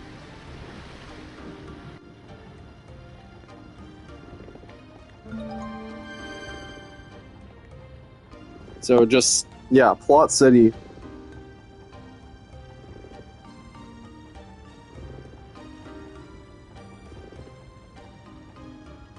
Go below deck, examine the wheelbarrow thing where Kongal is standing.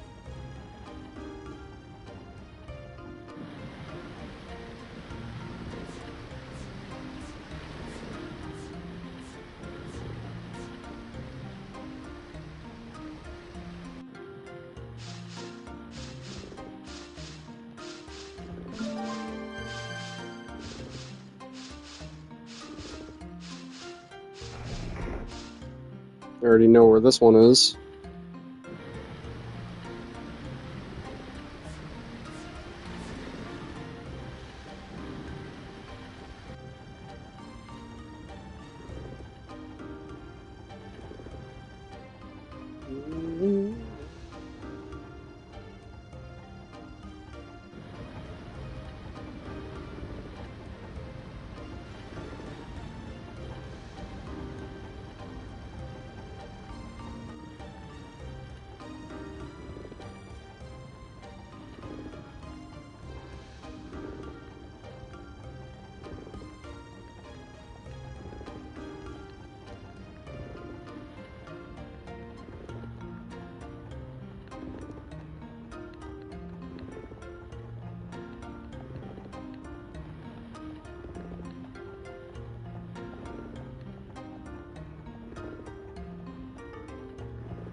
I love Shauna.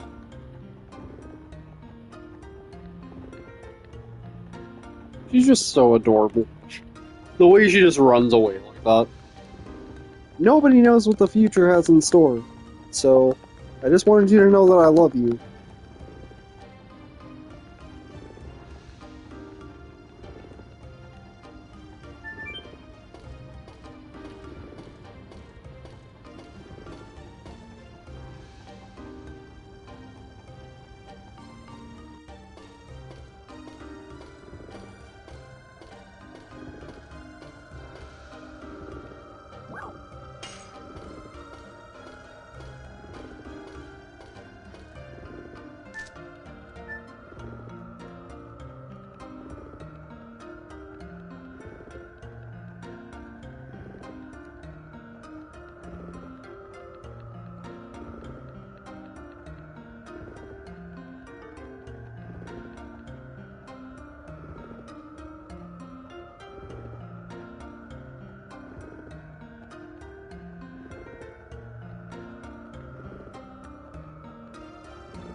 War is not in human nature. Humans fight by making themselves enter insanity.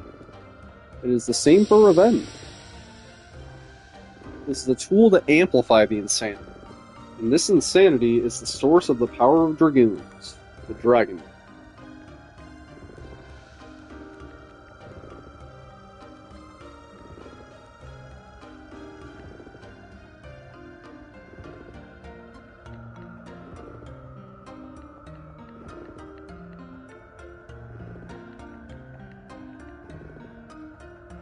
I like how many times Rose does that.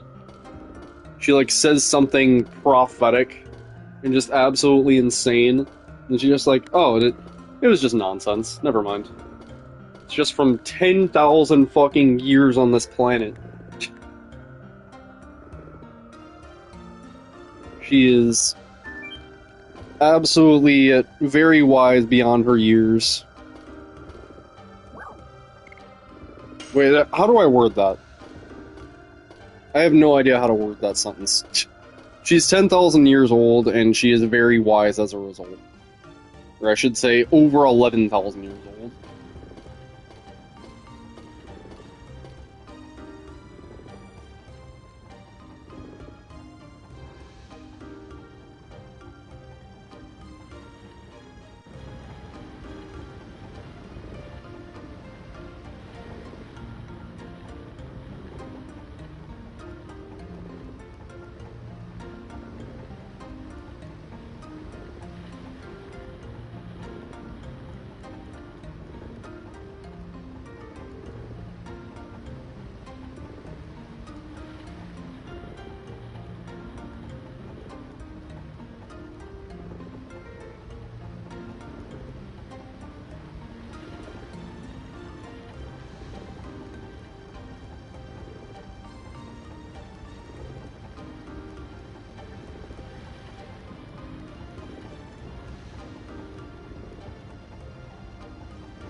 So yeah, I actually like this a lot.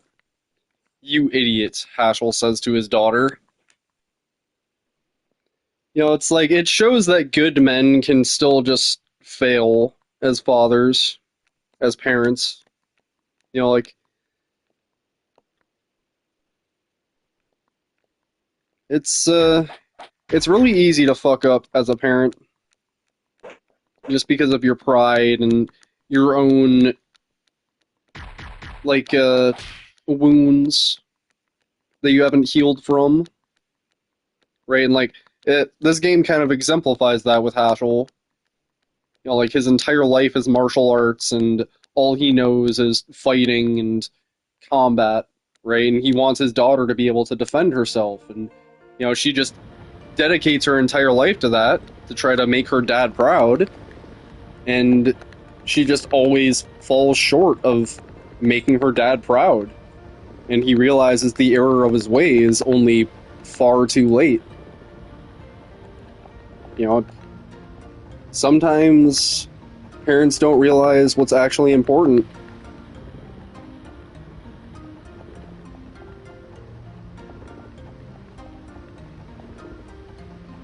You know, like, sometimes parents look at their kids as, like, almost extensions of themselves without even meaning to.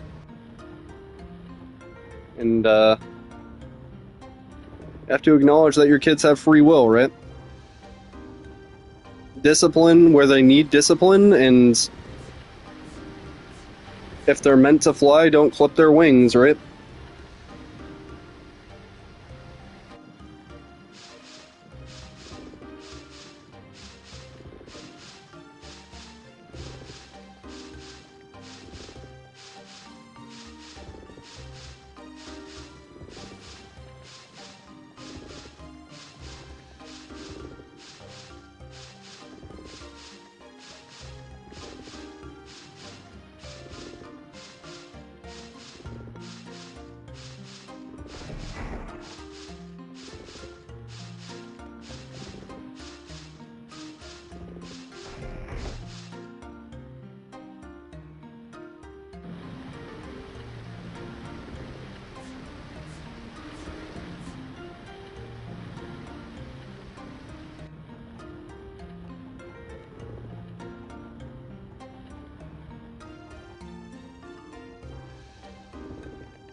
I love Meru.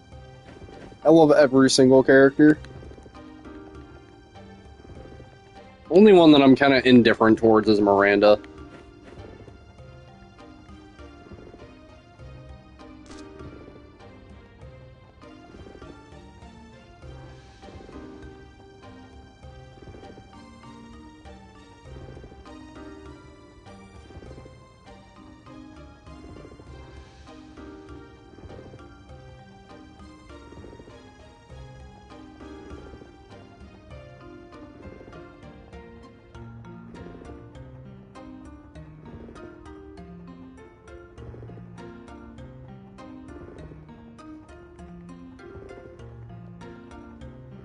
I like that. He, like, goes to Meru because he feels like she's a little bit too naive and she's not taking it seriously enough. And he's just like, hey, like, it's life or death. Are you sure you want to go through this?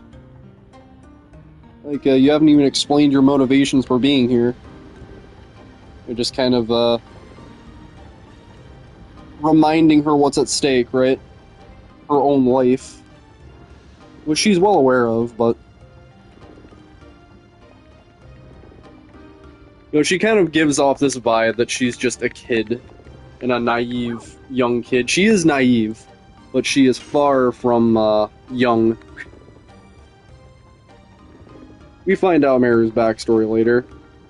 How she's actually a wingly and... like, who knows how old. It's just she's, very sheltered. And has no idea how, humans work. Funny saying that out loud, but... you know, like, her curiosity, it shows. And I can relate to that. You know, it's being like, oh, you quirky humans, why are you the way that you are? Sometimes I feel like an alien myself. That's for sure.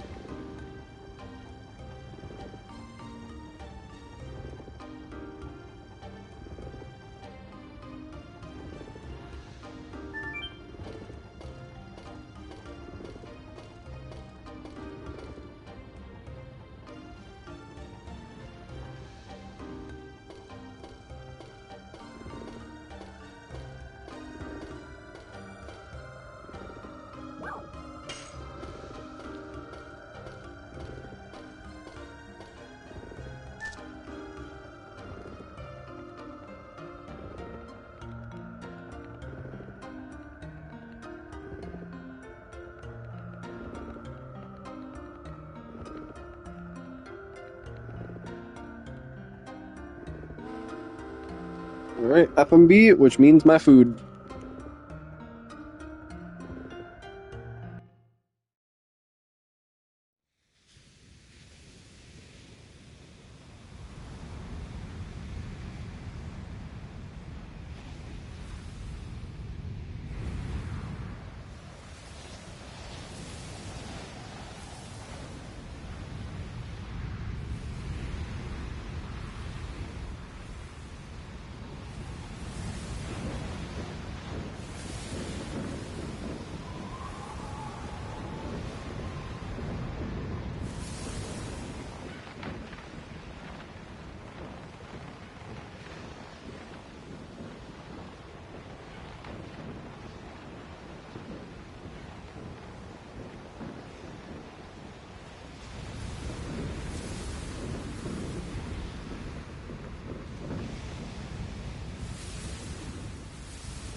Flurry of sticks.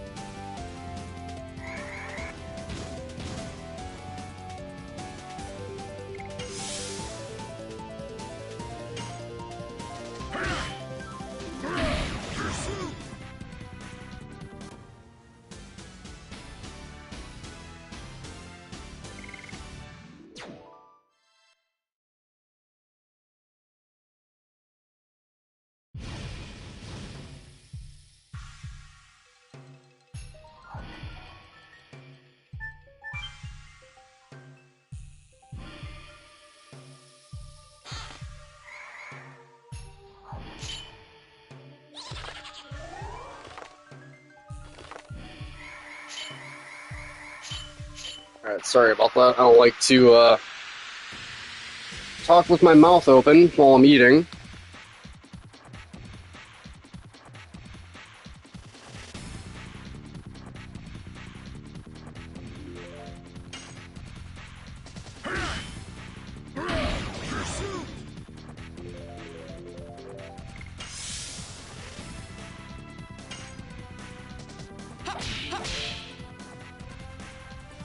Take that! Flurry of sticks!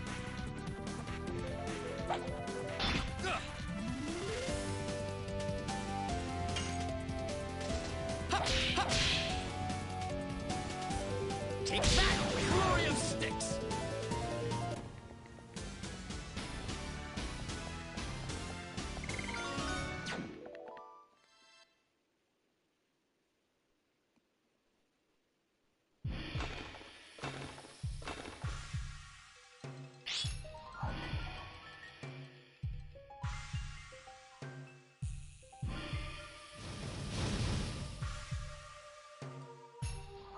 This is definitely a good place to grind as well. There's the free heal on the ship right back there, and just can like choose when to get new encounters.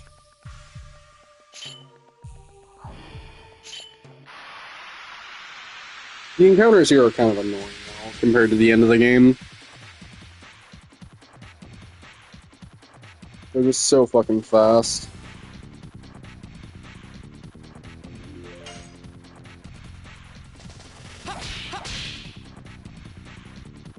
Take that! Flurry of sticks!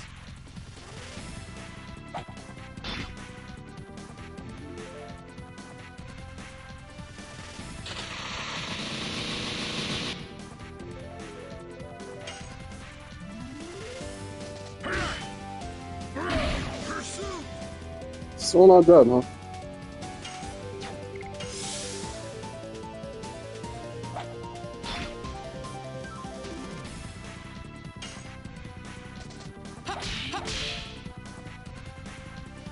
Take that!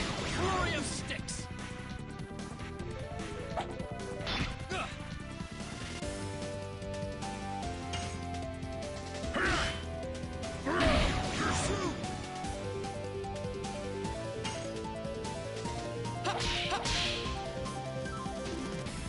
Take that!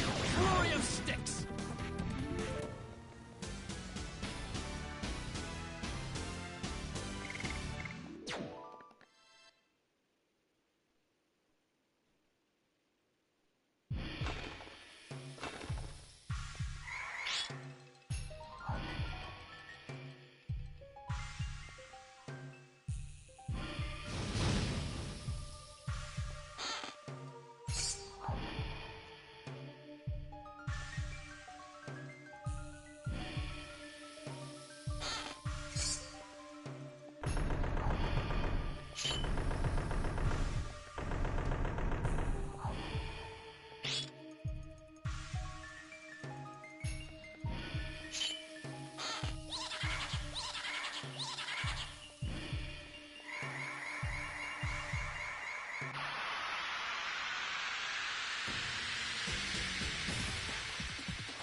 Take that!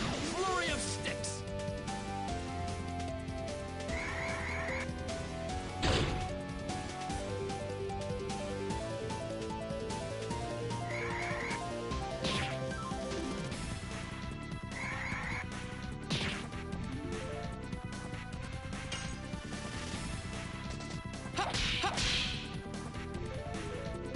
Take that! Flurry of sticks! Thought that would work. Nope, nope, wrong.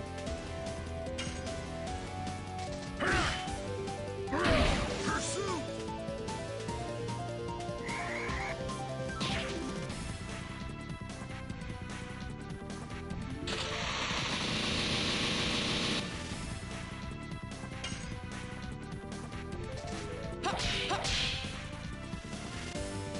Take that! Flurry of sticks!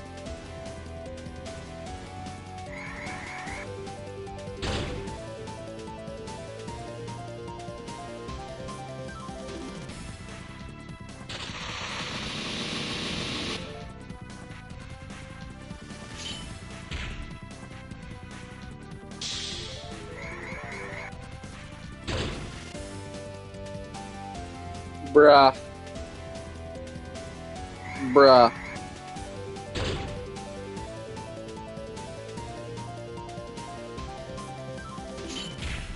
What in the fuck?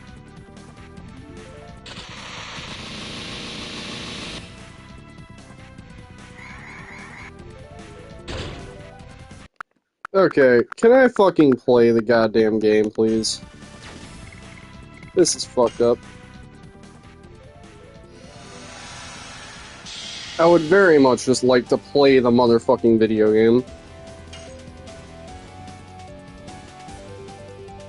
God, it's so irritating how they can just get 5 million fucking turns.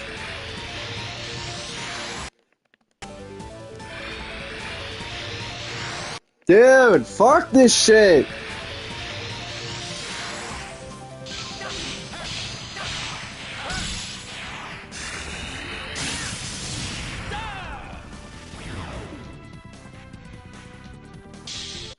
I should probably do that to one of the others.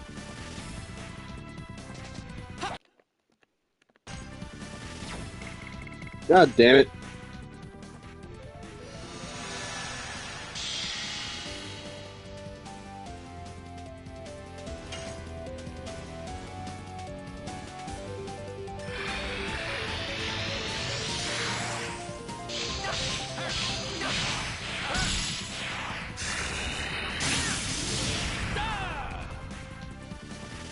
How the fuck are you alive? Oh, fucking god, you are kidding me that you're alive! That is unfucking real. There is no way in hell that you survived that.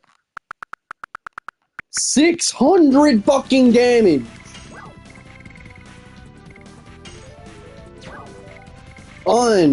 Motherfucking real.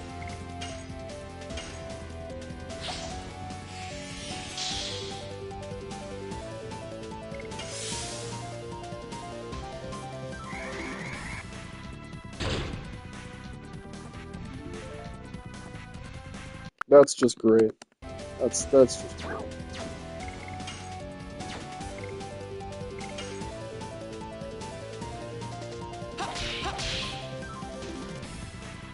Take that! Flurry of sticks! Jesus.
Take that!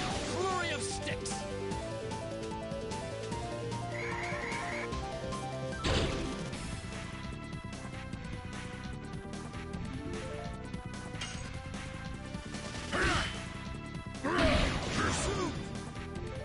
Fucking hell.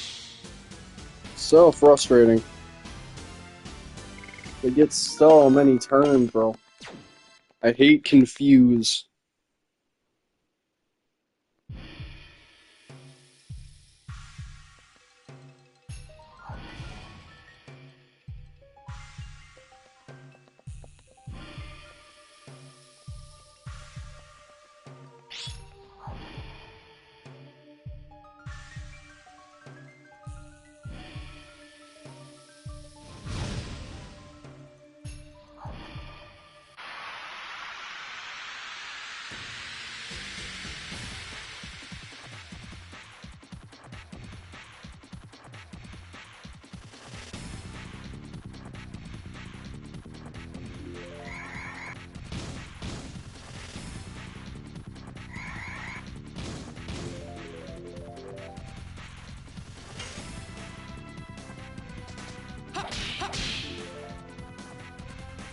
Take that!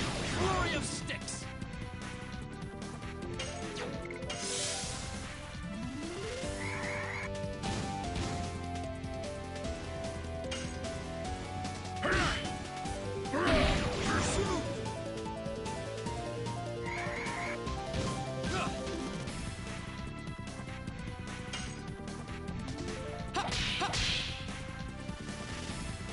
Take that! Flurry of sticks!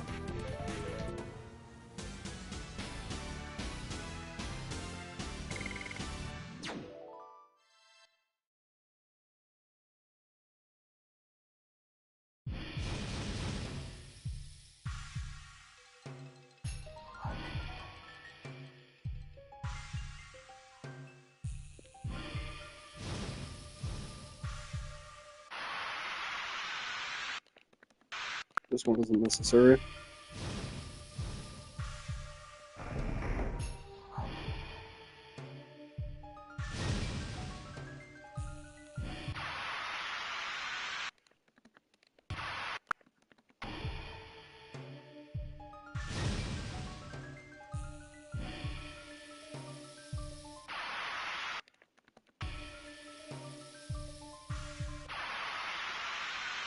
Gotta fight some of these.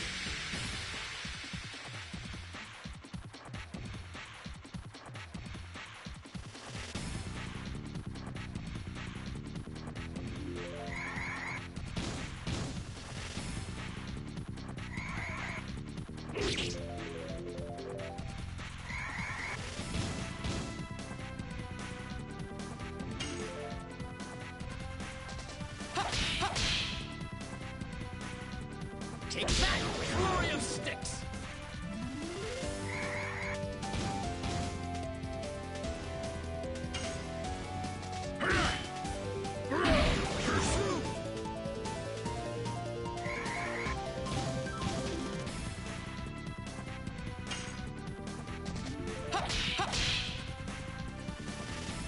Take that!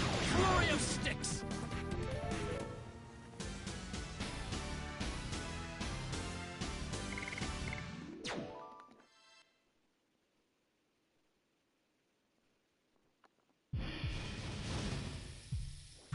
Easy peasy.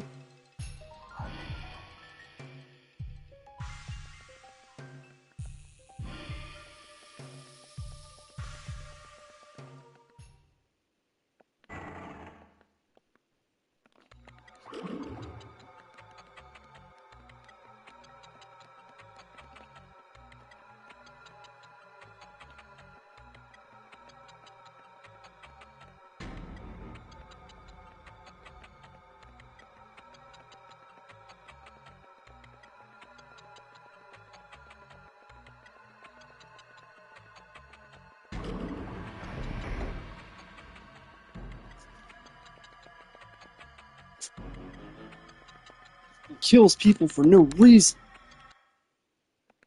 There's no reason why the black monster kills people.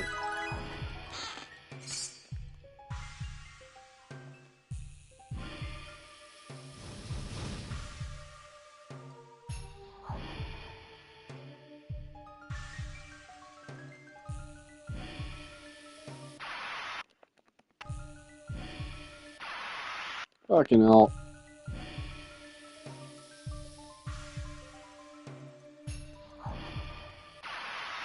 Okay.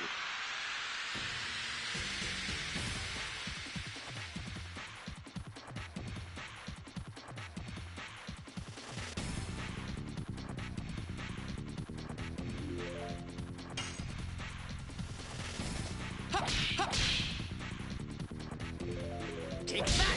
Flurry of sticks!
Like her Rose just stands there with her hands on her hips, like, oh, come at me.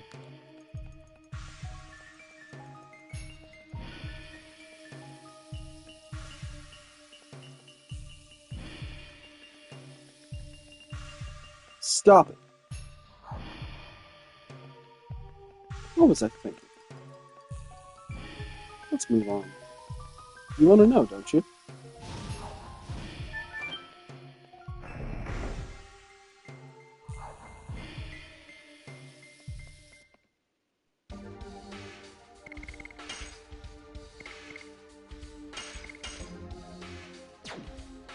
No, not Rose. Yep.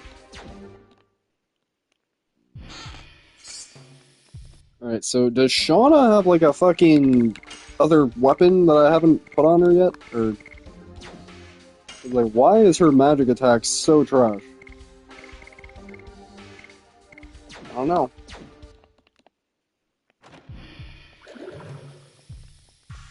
I guess it really is just levels.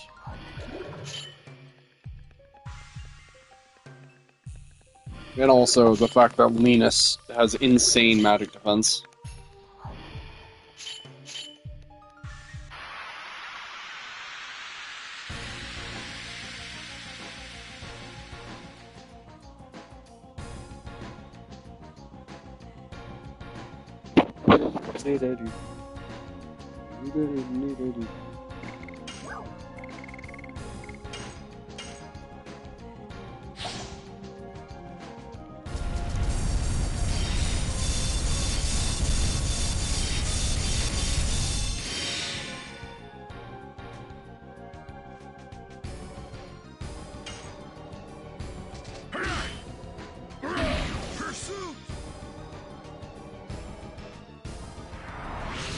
Oh fuck, do we have any AoEs? I don't think we have any AoEs. That's a problem. That is a problem, actually.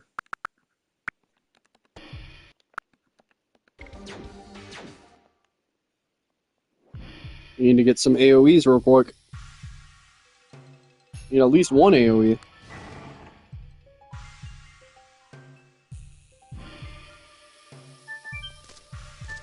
I think we actually want Shauna to win this fight, don't we? Or I guess all that matters is that all the ads die, and then we can kind of finish off the main guy later.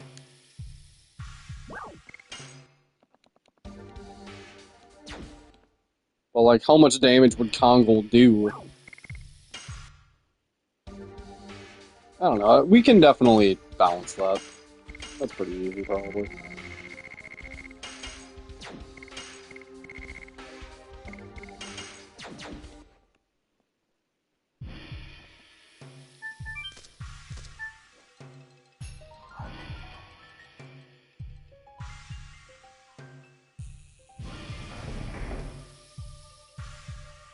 La la la la.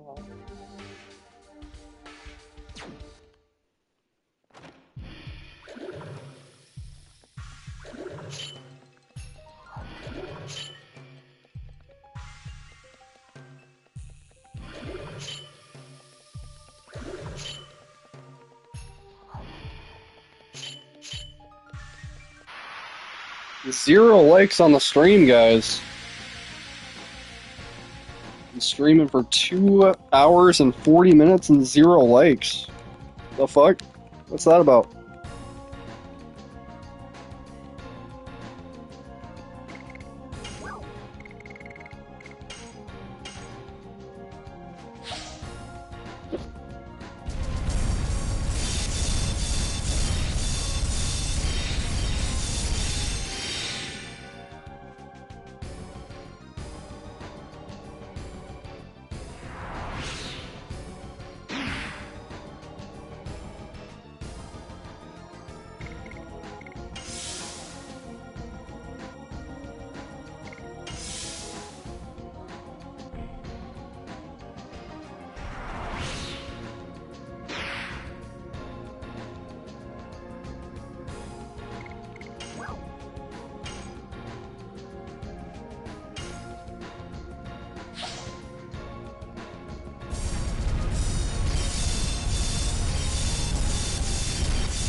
That's it from Dart.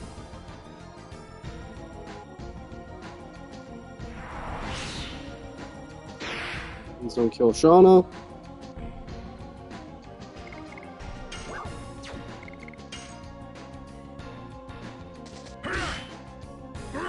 Pursuit! God fucking damn it. Of course. Why would I ever think that you wouldn't target Shauna?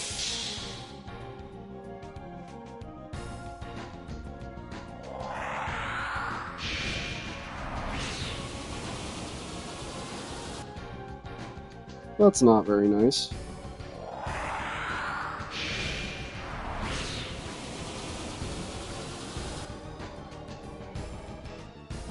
Of course, you can just double stun fuck her. Not very nice.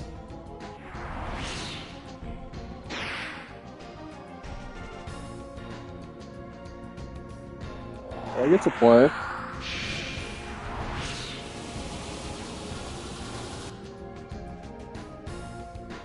Dude.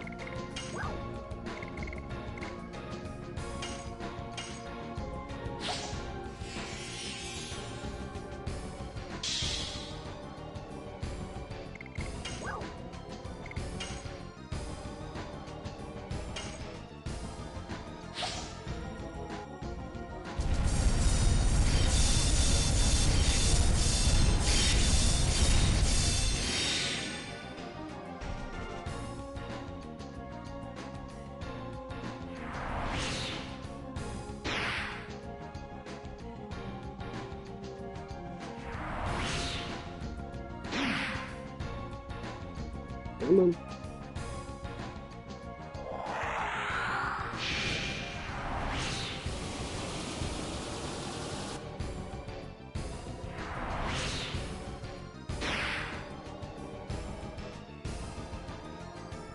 Okay. So now we do this, I think. Because then I want to do this, but will Shauna die? Will Shauna die to the commander?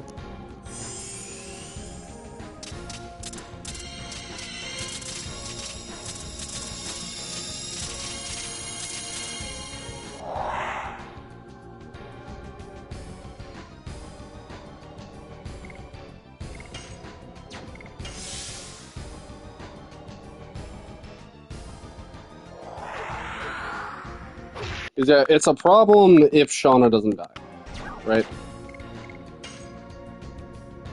I think she can take like one more hit. Can't take two, so that's the issue.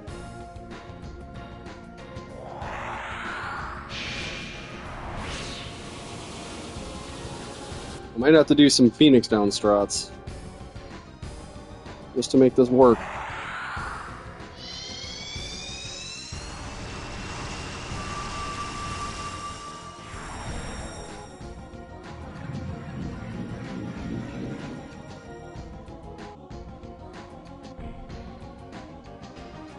Please target Kongol. That's not Kongol.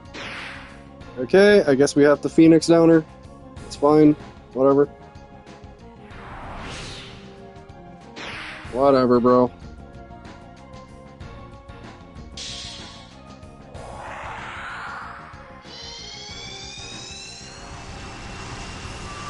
And then it's a bigger problem there too, because number one, he's healing, and two, like, we have to kill her off again. So, like, it's almost better to just let Shauna win the fight. Ongo can probably take another round.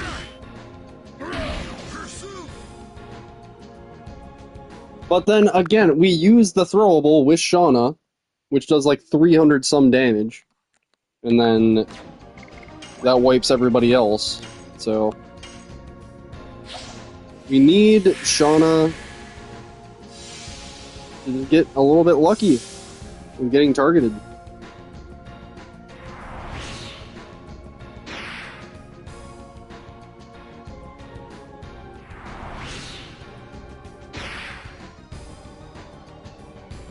Give Shauna a turn, thank you.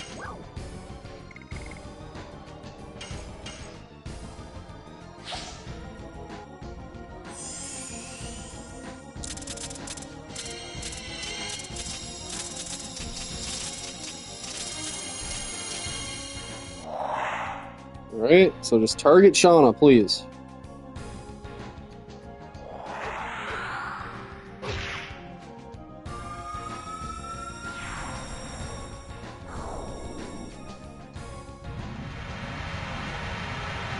Ah, fucking hell.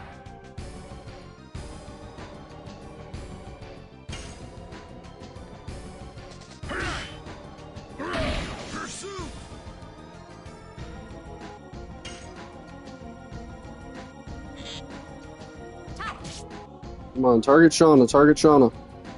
Please. God damn it, fuck you. What do you mean you're already awake?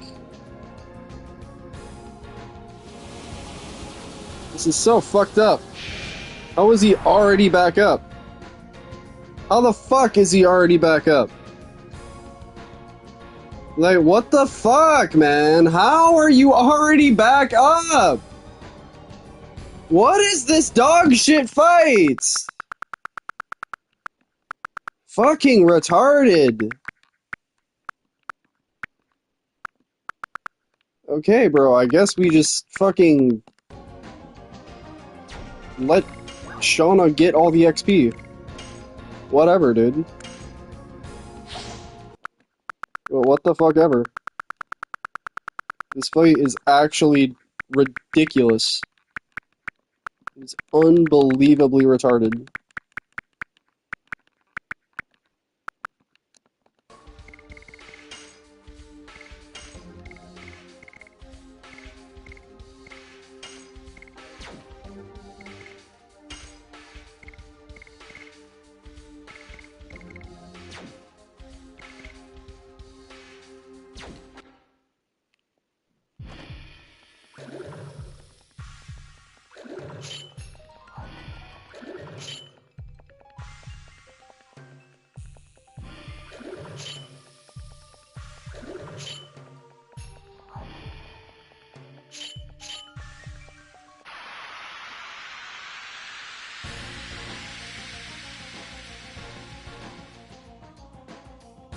No XP boosting allowed, unless it's Shauna specifically.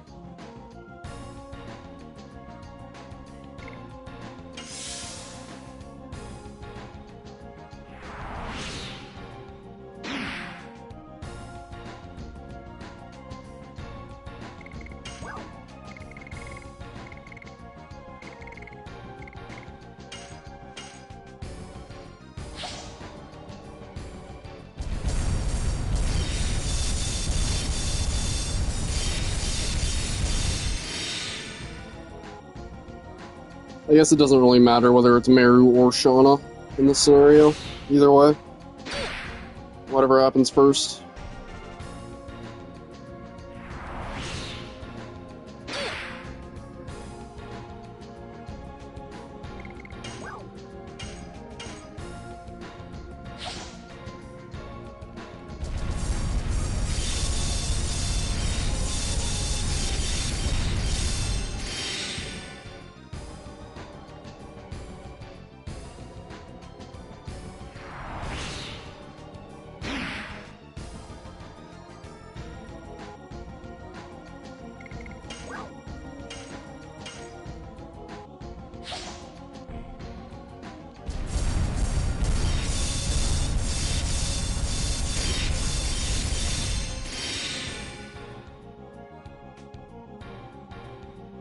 So I say we just let Meru win. It doesn't really matter.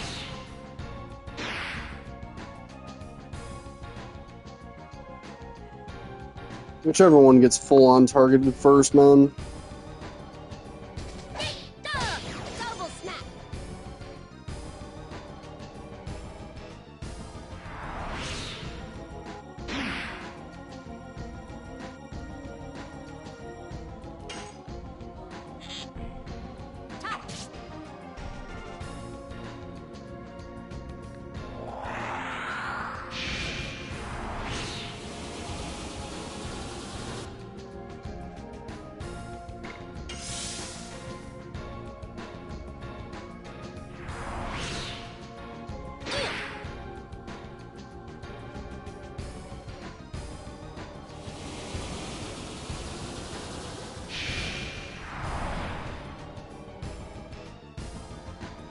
Do not give a fuck.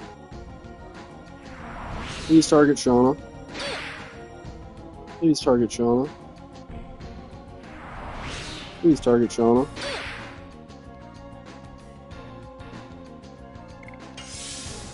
You can do it. Target Shauna. Come on.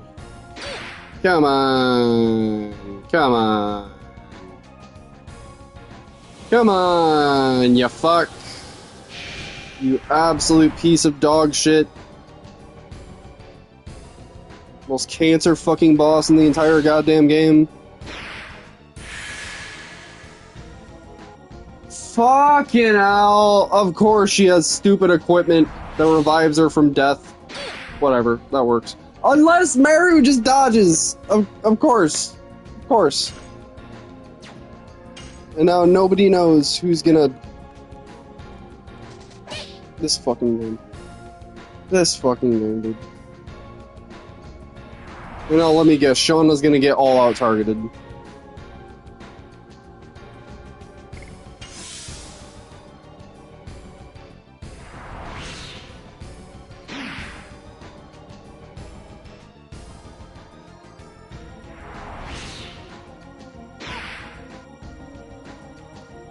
Do I get to play?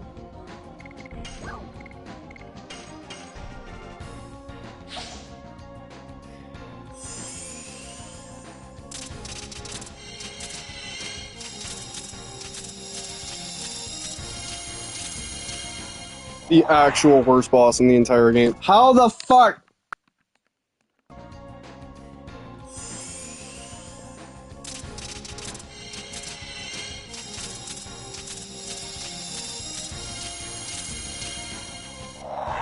Come on. What do you mean?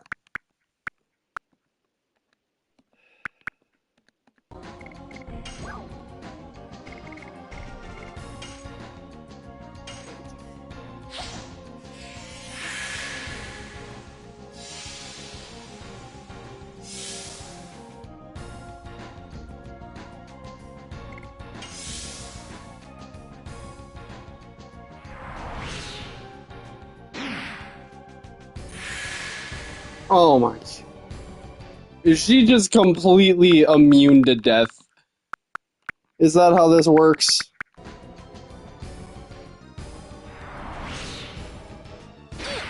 Is that how this stupid ass shit works? Shauna just can't fucking die, period.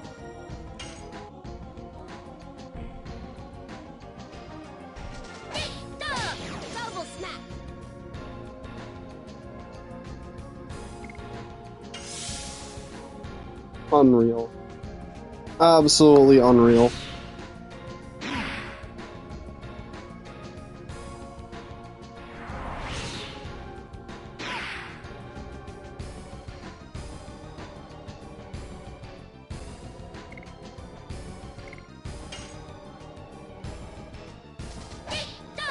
Double smack.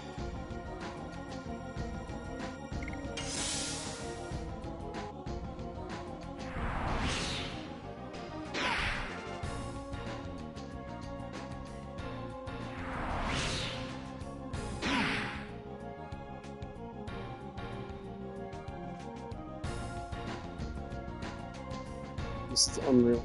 This is unreal. Double smack.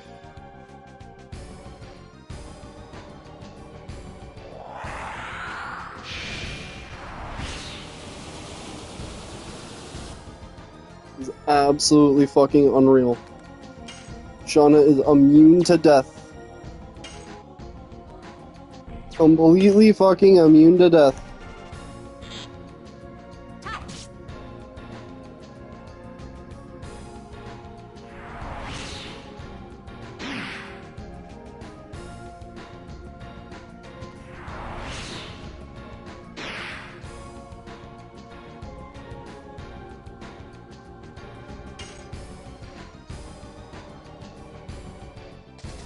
Double smack.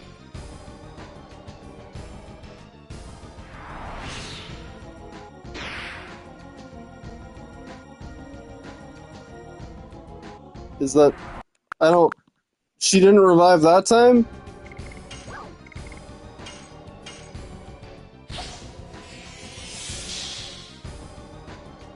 Huh?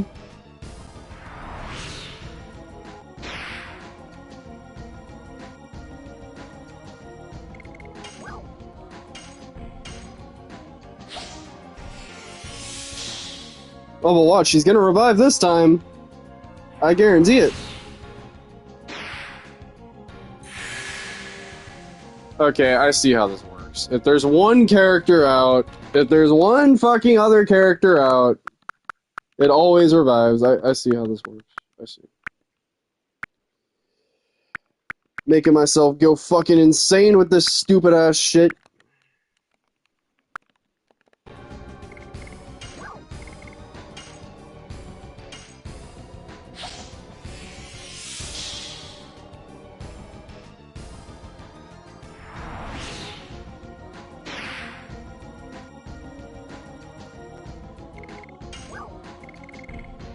We figured it out, hooray! That wasn't obnoxious as fucking hell. That totally wasn't the worst fight in the entire game by far. Jesus Christ. And it was only because of the angel robe that made it that annoying. Like, wouldn't it be nice for the item description to just say the circumstances at which it revives from death? Oh my god, dude. That was exasperating.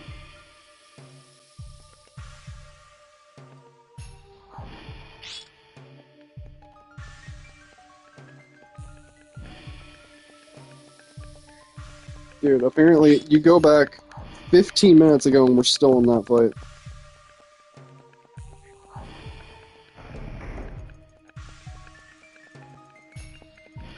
It's fucking insane. Oh god, dude. Absolutely exasperating.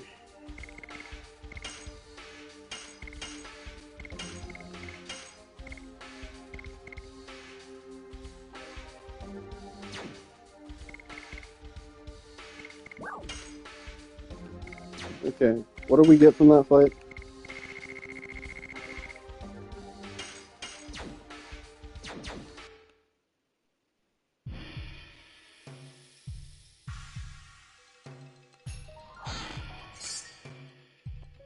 Like, there had to have been some kind of reason why Shauna was doing so much less damage than what she's supposed to do there.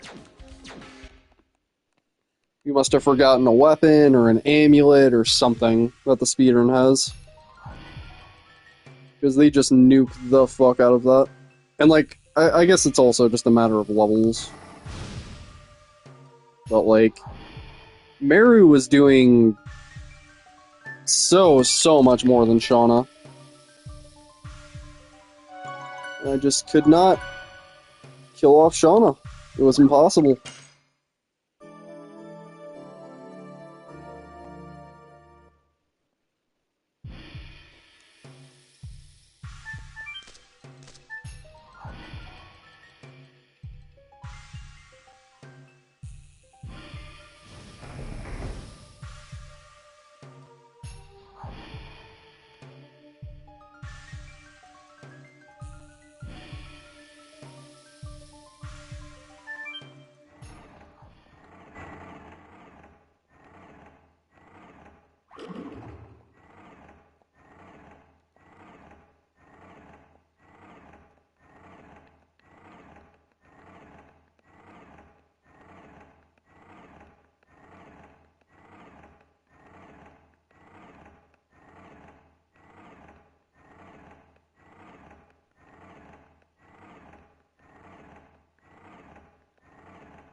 It's like,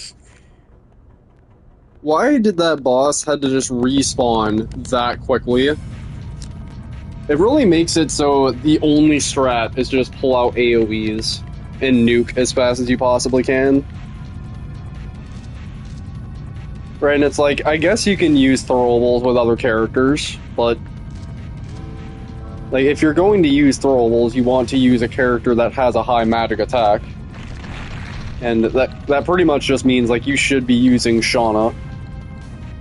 But, I don't know, maybe I would probably have been better off with Rose.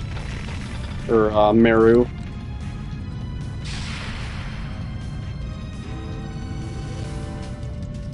I definitely would have been better off with Meru. If you want to use Shauna, she's supposed to be a much higher level. Like, the level that Haschel is right now.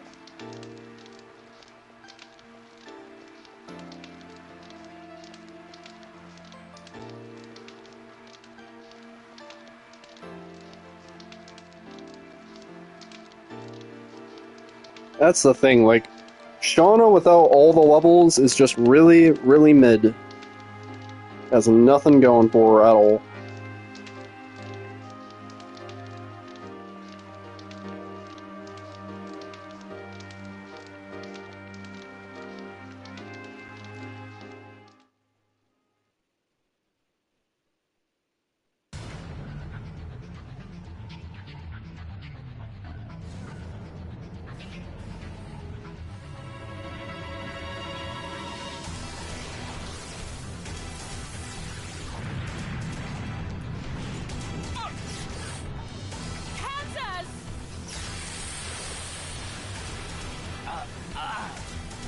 Not bad.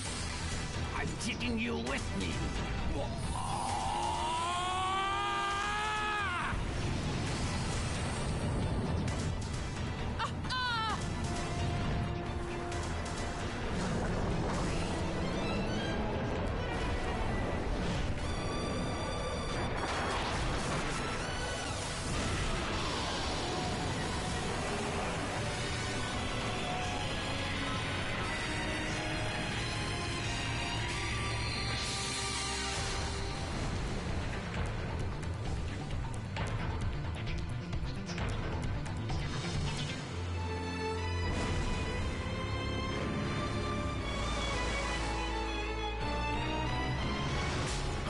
Yeah, that section took way too long.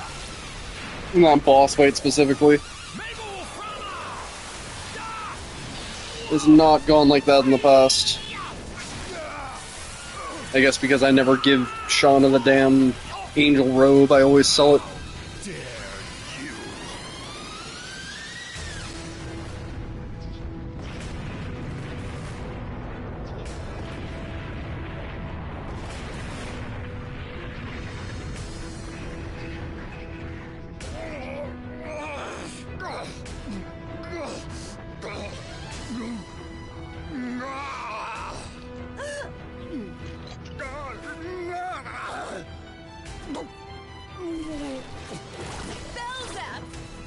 Your death won't be. This guy's name is literally Belzac. But it's spelled with a Z. Belzac. That's my favorite character in this game, Belzac. He's a really big, burly guy, Belzac. Revel to your very core in my eternal curse.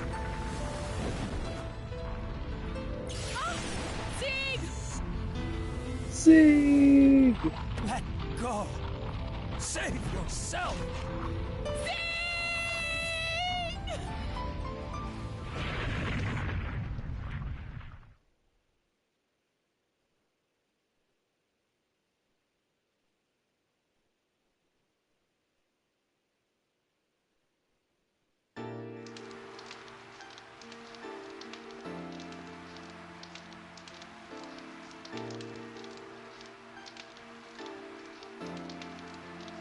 I like how Rose says this. Like, basically, after 11,000 years, the one thing that has calmed her down and quelled this, like, murderous intent, this, like, animalistic side to her, I guess you could say, is Dart. In that entire time. It's the only thing that's made her feel sane and human again. That doesn't necessarily mean she, like, loves Dart like that, but... Again, like, we find out the reason for that is because Zeke is literally Dart's dad. Spoilers, obviously, but... Old-ass fucking game. And so it makes sense, he's a spitting image of his father, and that, fills Rose with joy to be reminded of that.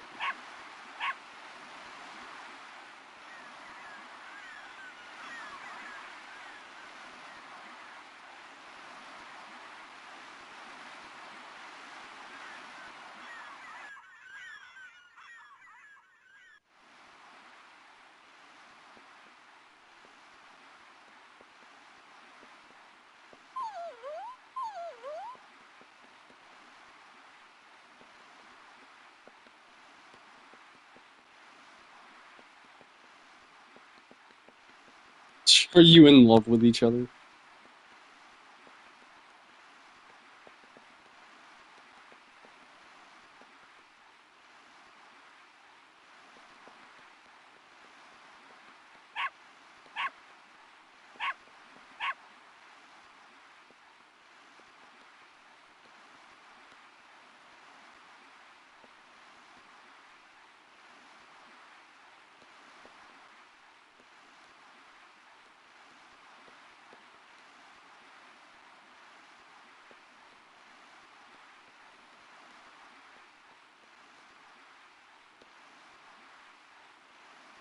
Again, how long ago did we fight Linus? And did we leave on the Queen's Fury from Downau? Where it was just that stupid little town on the water? We had to do this insanely long side quest. It was probably like 45 minutes, right?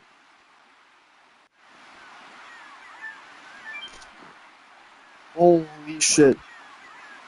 And, like, that's why this game is 16 fucking hours.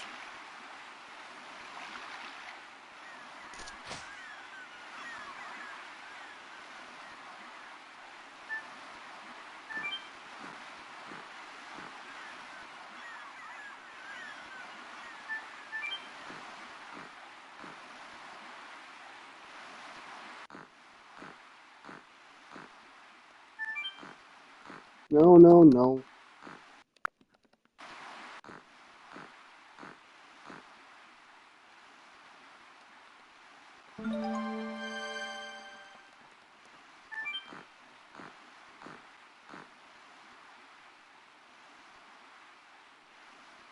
Oh, it's stressful.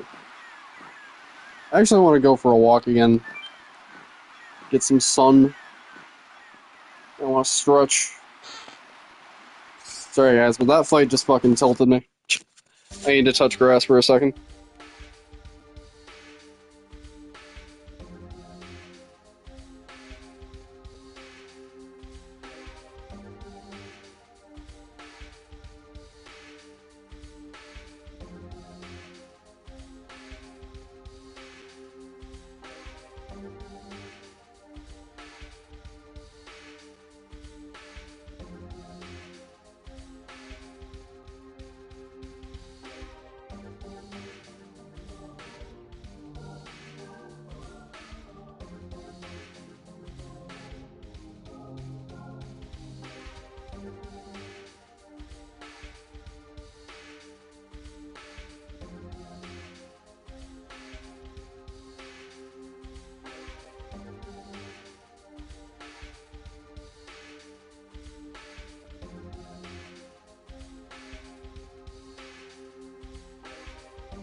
Alright, I'm back.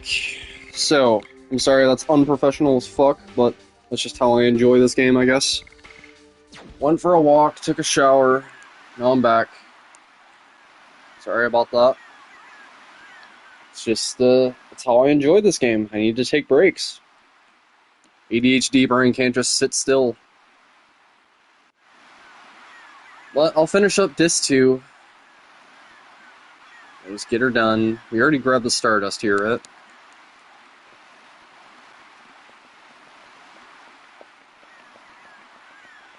Hopefully that was like, less than 30 minutes.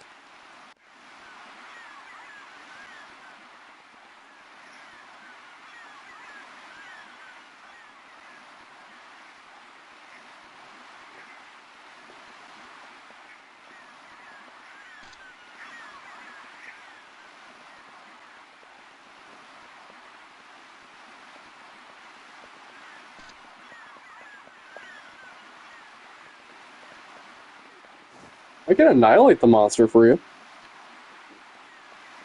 Did I say something wrong?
Okay, then.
Alright, so we want to sell...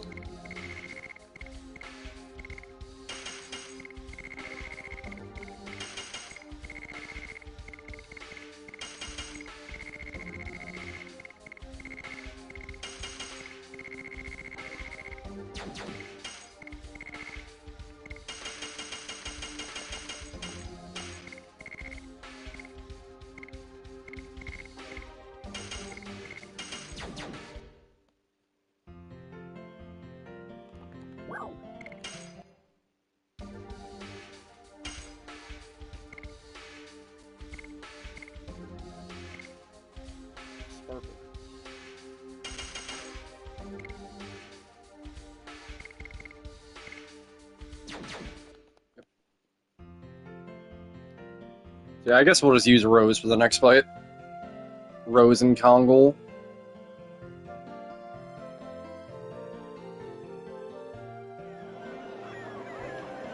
I feel like I should have used Rose for the last fight.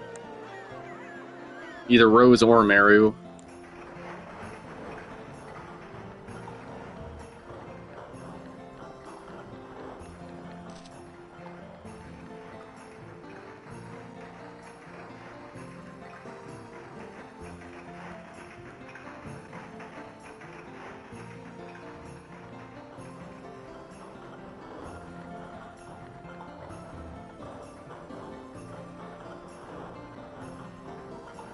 Also, apparently there's some Stardust in this bitch.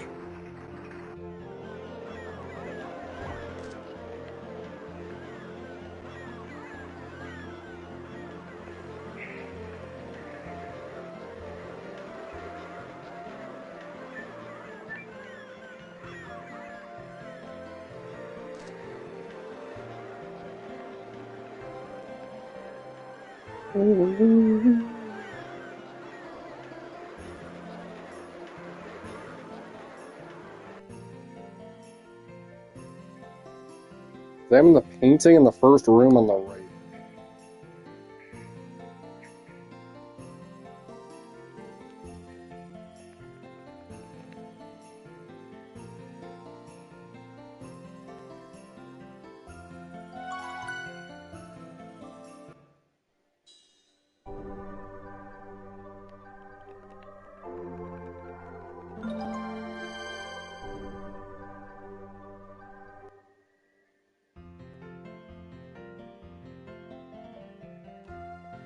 Where's the other one?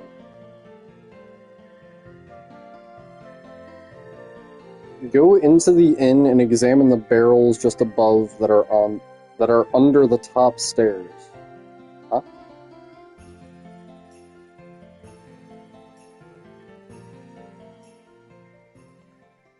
Okay. So that should be 36. And then Fernie, that's the start of disc 3.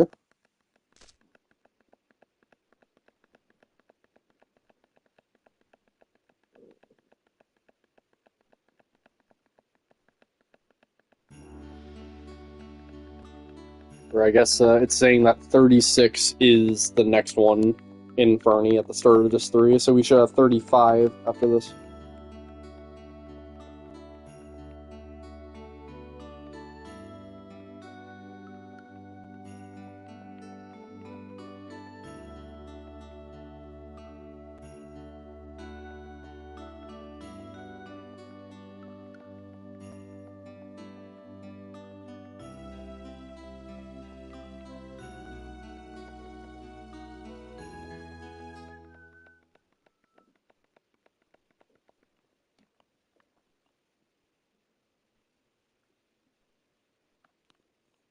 Oh.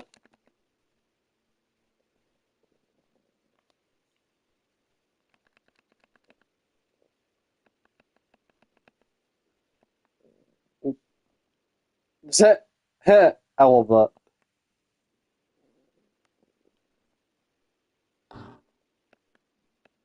So apparently that happens if you try to grab the Stardust.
I love Meru.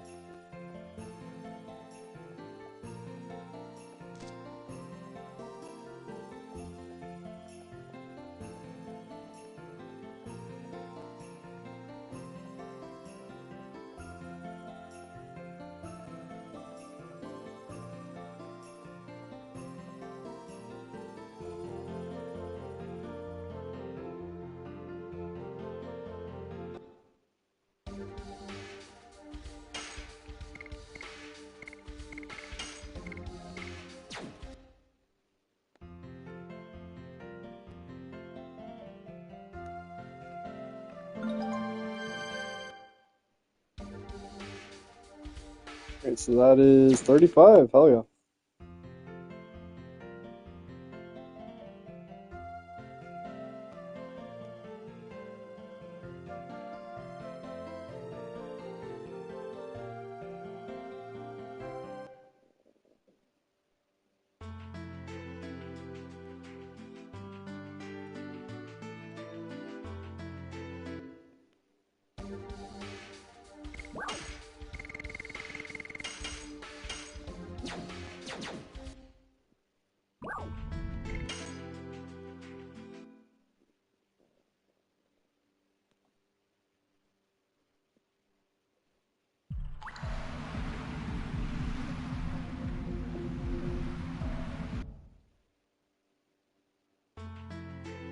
Oh, fucking hell, I forgot. You gotta go talk to the one jabroni.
Whatever.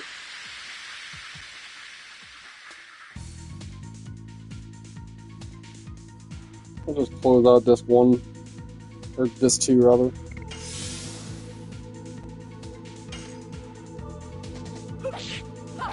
Die.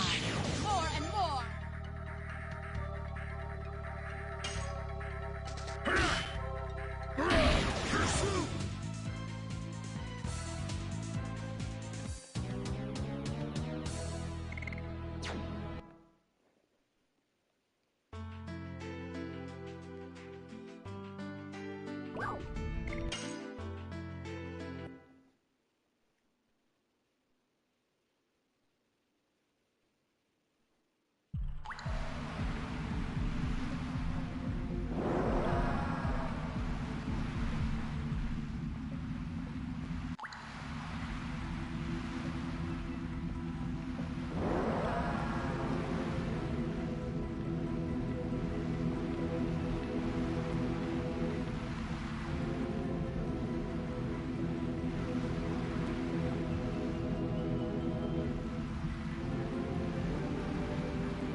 Okie doke.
That is the no.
It's the wrong form of your.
It's like 2 hours since the last boss.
607.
Just cause, why not?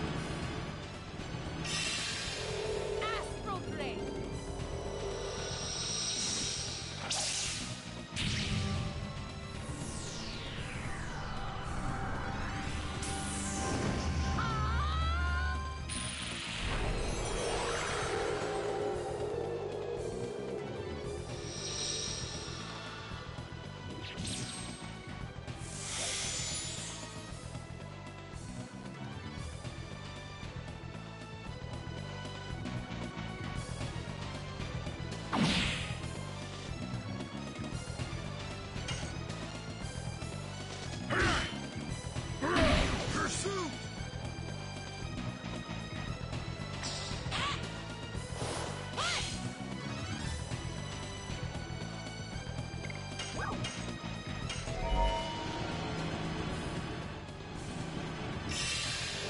Astral Blade.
Man, Rose just can never fucking push against this dragon.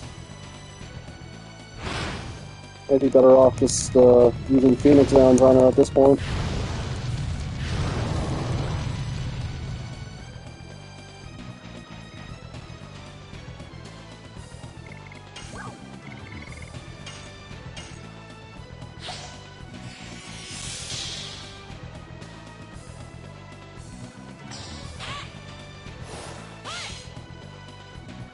She just absolutely tickles Kongol with physical stuff, though. It's hilarious. He's just fucking Havel from Dark Souls 1.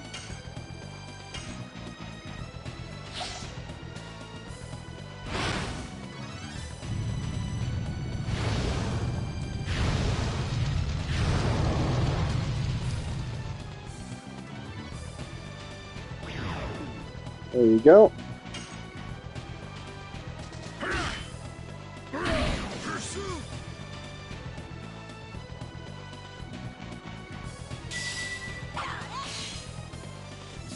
Now we actually want Rose to die.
Dude, what the fuck?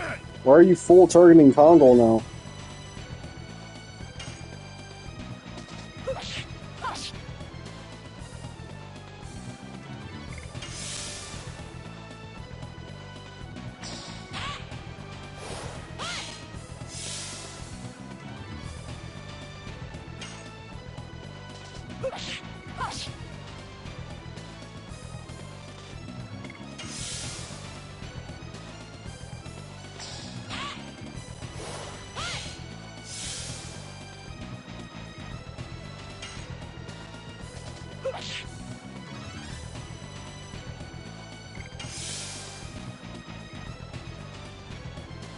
There you go. Hopefully this kills.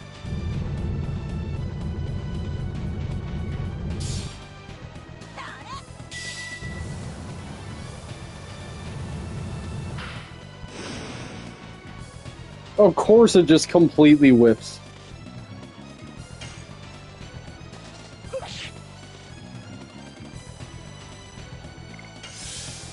Of course it does.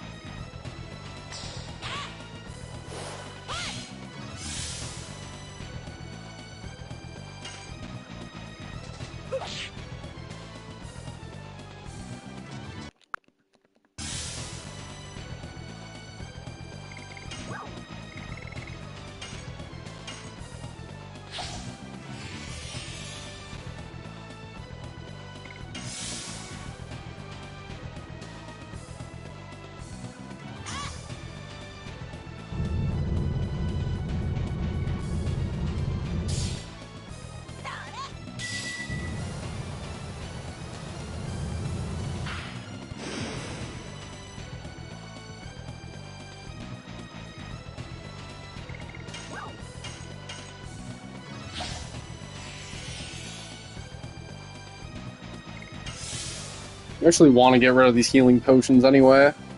We upgrade to Healing Fog right after this. Alright, nice.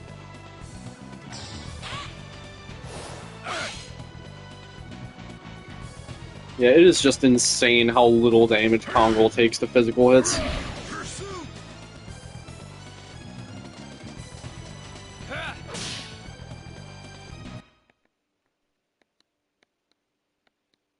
And, like, you would think that makes him just utterly unkillable, but most of the difficult shit in the end game is all magic, so...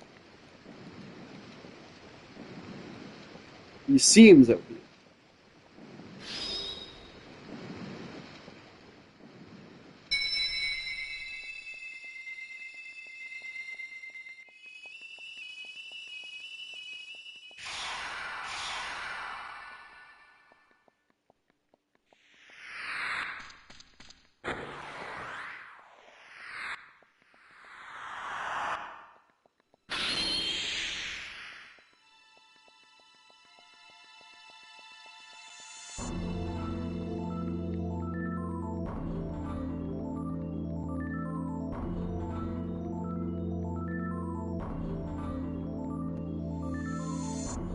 Why does Shauna jump in front of that like that?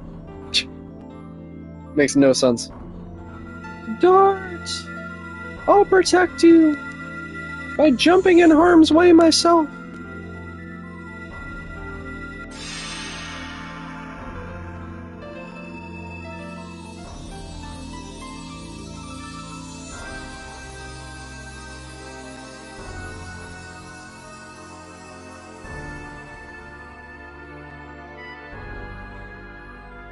I like Meru's reaction there.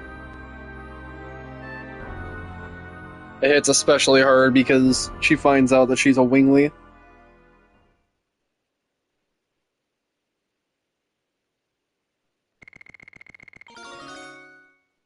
Level 25, hell yeah.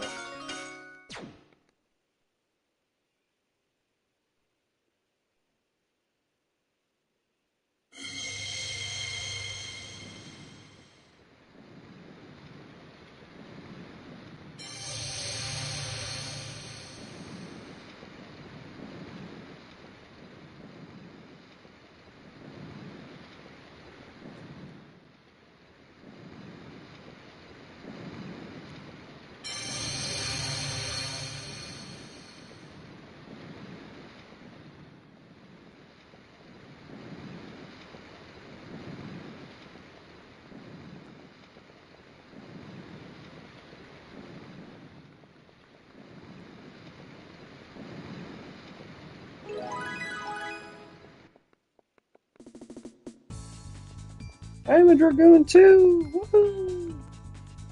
Dragoon spirits attract each other, and Dragoons gather as the dragon spirit desires, as so as fate leads. Are we drawn to each other like that? It's just folklore. So basically what she's saying is, like, it's literally God, like, fucking weaving the strands of fate.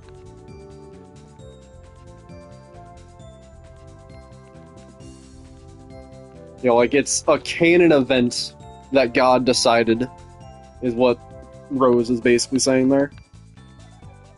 This game has a lot of, that.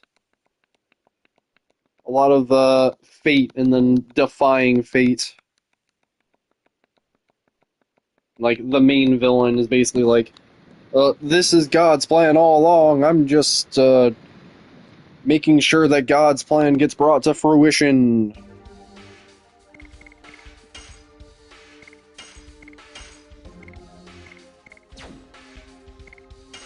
Alright, do you have the thing yet? X fucking hammer. Let's go. When he is literally 2 away from maxing it out. So, X hammer is his last one. And if we want Omni Sweep, we have to use every other one. Every other one. We will see about that. Pursuit is getting up there. He's already got Inferno.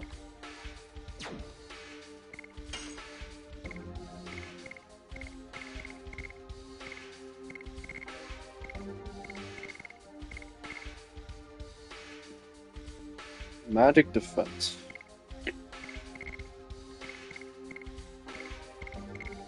I honestly kind of want to sell this. Probably get a decent amount from that. Alright. Moving on. Let's just end Disc 2 and then this part. I feel really bad about that intermission there. But I just did not feel like playing the game right there. After the way that boss fight went.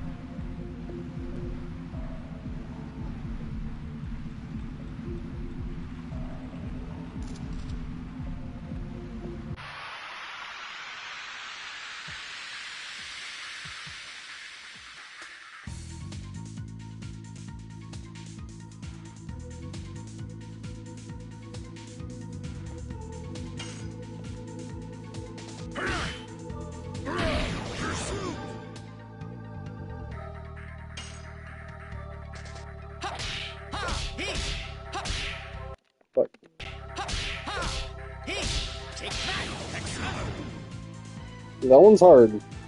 Definitely a lot harder than the stuff we've been used to so far, but worth it.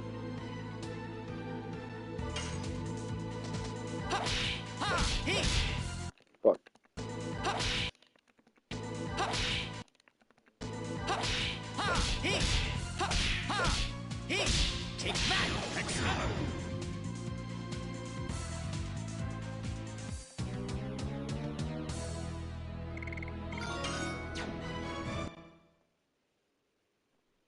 Let's say level 27 Kongol?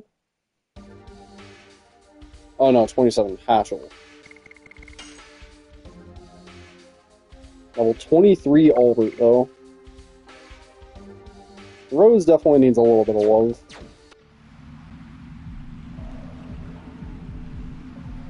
But I don't know, I don't really want to XP boost Rose. She should just get the rebound XP from here on out. Not like I'm really using her for any fights up ahead, I don't think.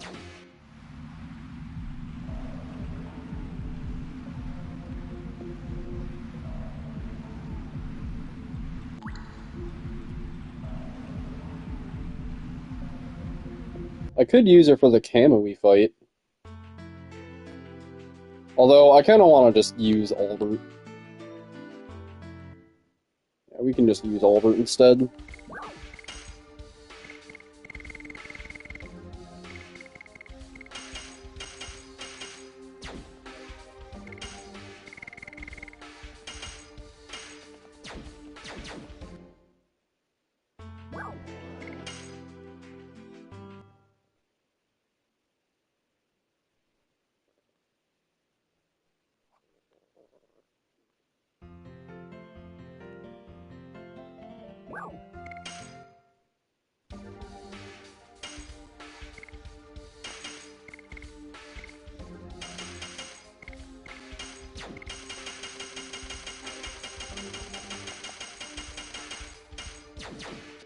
All of the charm potions.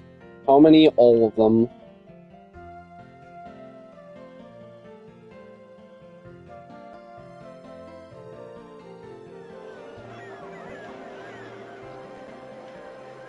No, no, no, no, no, no.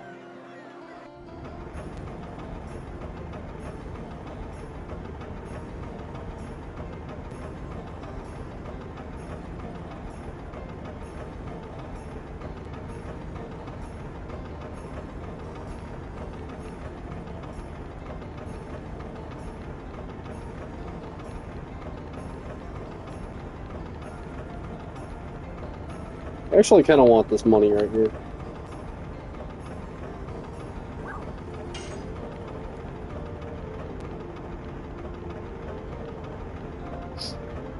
Gets scolded by Shauna.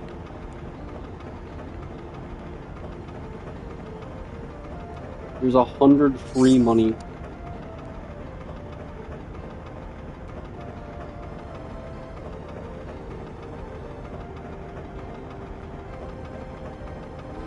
No, no, no, no, no.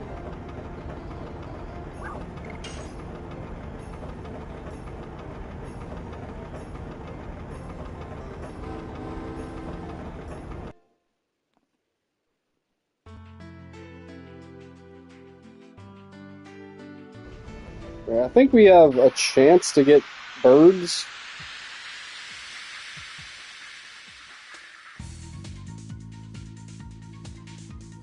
Damn it.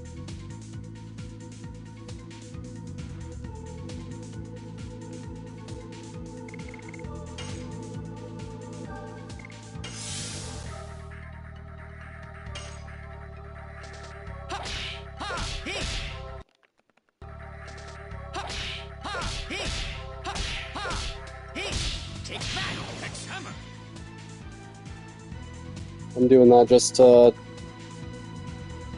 learn the addition, I guess.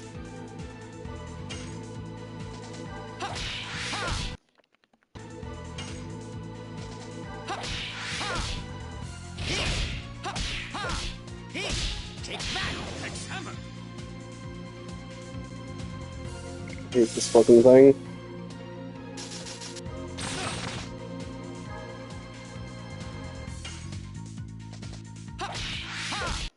Fuck you.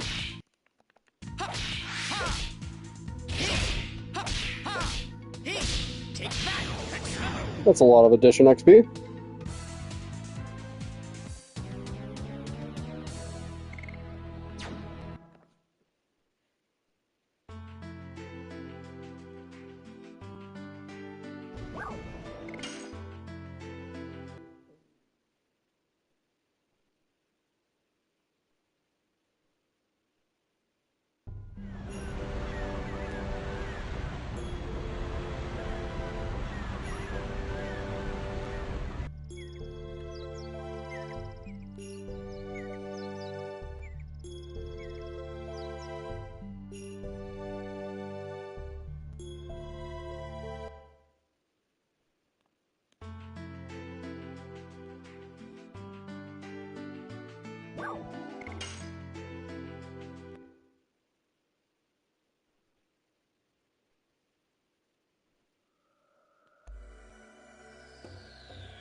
All of the charm pots, dude. Fucking all of them.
I like how she still takes responsibility for it, even though nobody buys into it, that it was actually her.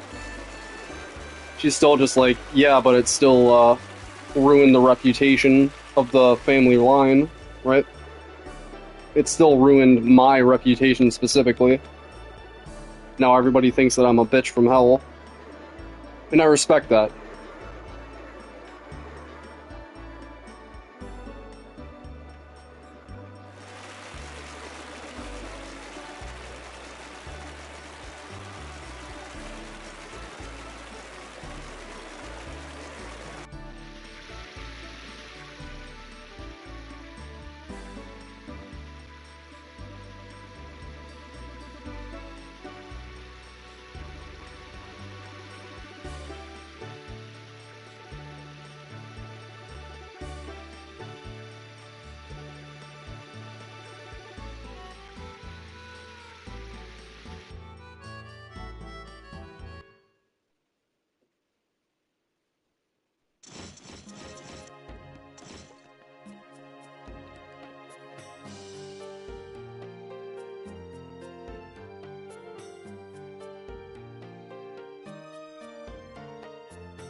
I like this. Instead of the moon dagger, we have the heroic story of you. It will be passed down through the ages from person to person. The 7 stars arose from the east to save the country of the king who lives in the chamber of the sun. Like, basically, the king of Serdio came to save the king of Tiberoa. You know, and they're gonna pass that down from generation to generation, and, like, they treasure that more than this stupid family heirloom that they lost.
He wanted to say I love you too.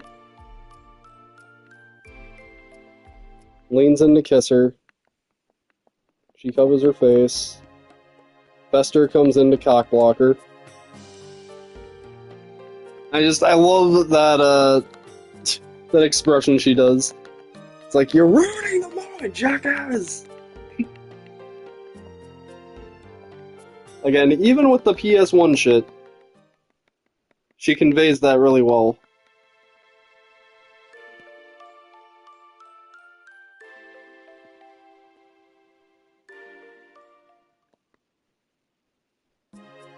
Oh, God! I love it.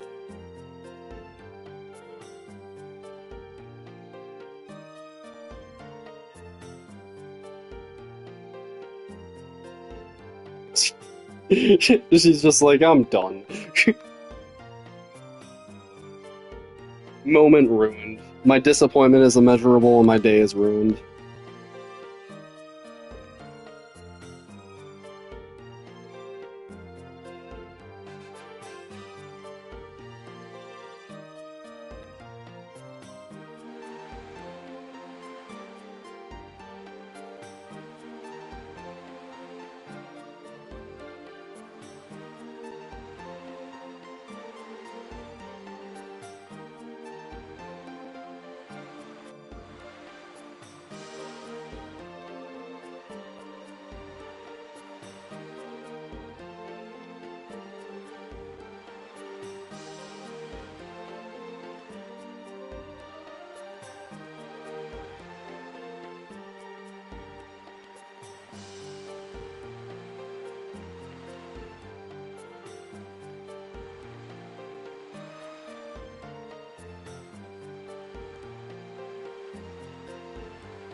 Alright, we're almost done with Disc 2. That's where I'll call it for this part. Almost done, peeps.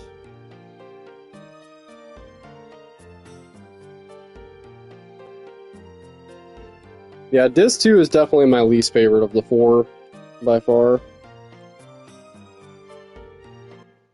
It's just plot dumping the entire way, and the boss fights aren't that interesting. Ghost Ship especially is just a slogfest. Really terrible boss too. Linus is okay, but Disc 3 is definitely much better, and Disc 4 is definitely peak. I love Disc 1. Like, really, Disc 2 is the only part of the game that I don't really like. Every other part of the game is peak. And I guess, like, it kind of is necessary for them to dump so much plot on you. It's just that I wish... I don't know. I guess it just has to be that way. Disc 2 has to be boring for 3 and 4 to really make sense.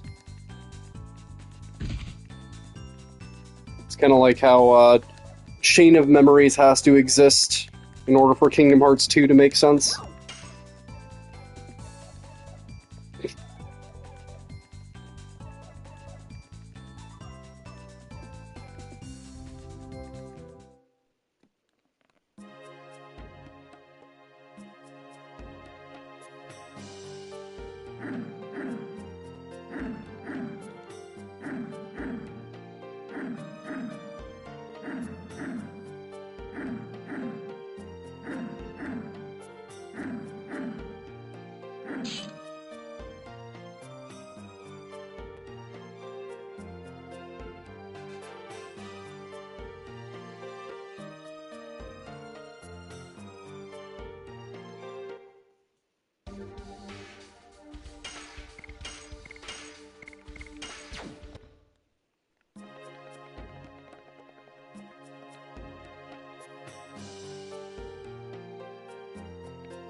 I feel naked without my sword. The second time she says that. Kind of shows you where Rose's mindset is at, right? Like, feels defenseless without a sword. Naked. Like, almost embarrassed.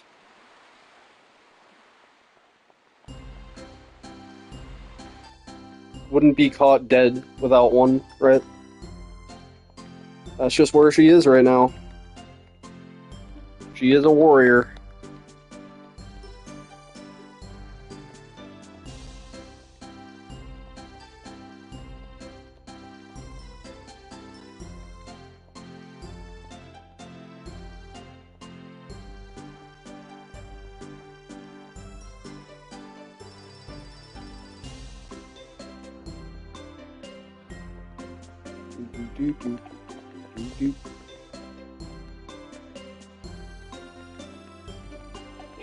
Dude, these fucking PS1 models of them dancing.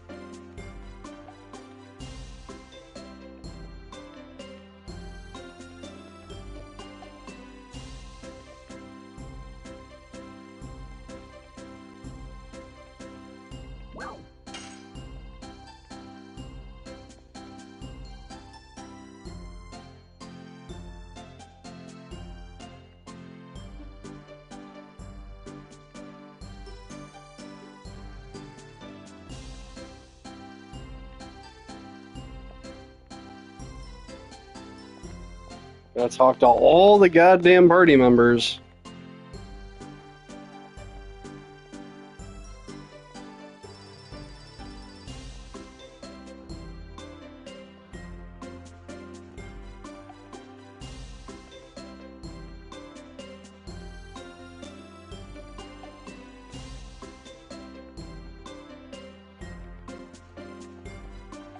Being in love and loving. That's right. That's right. They are two completely different things between actually loving a person and being in love.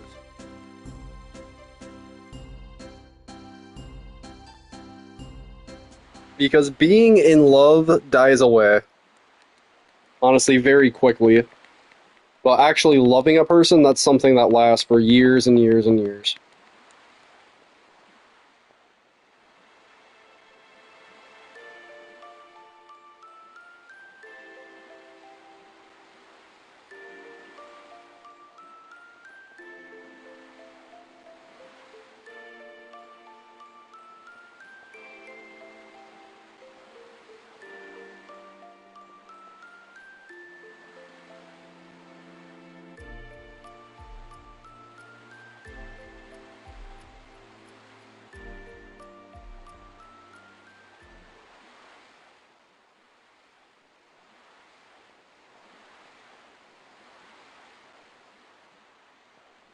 Ah, they kissed! Let's go! And that's the end of Disc 2. GG. Alright, guys. That is where I will call it. Sorry for all the intermissions. But, gotta be done for mental health and shit. I'll be seeing you on the next one.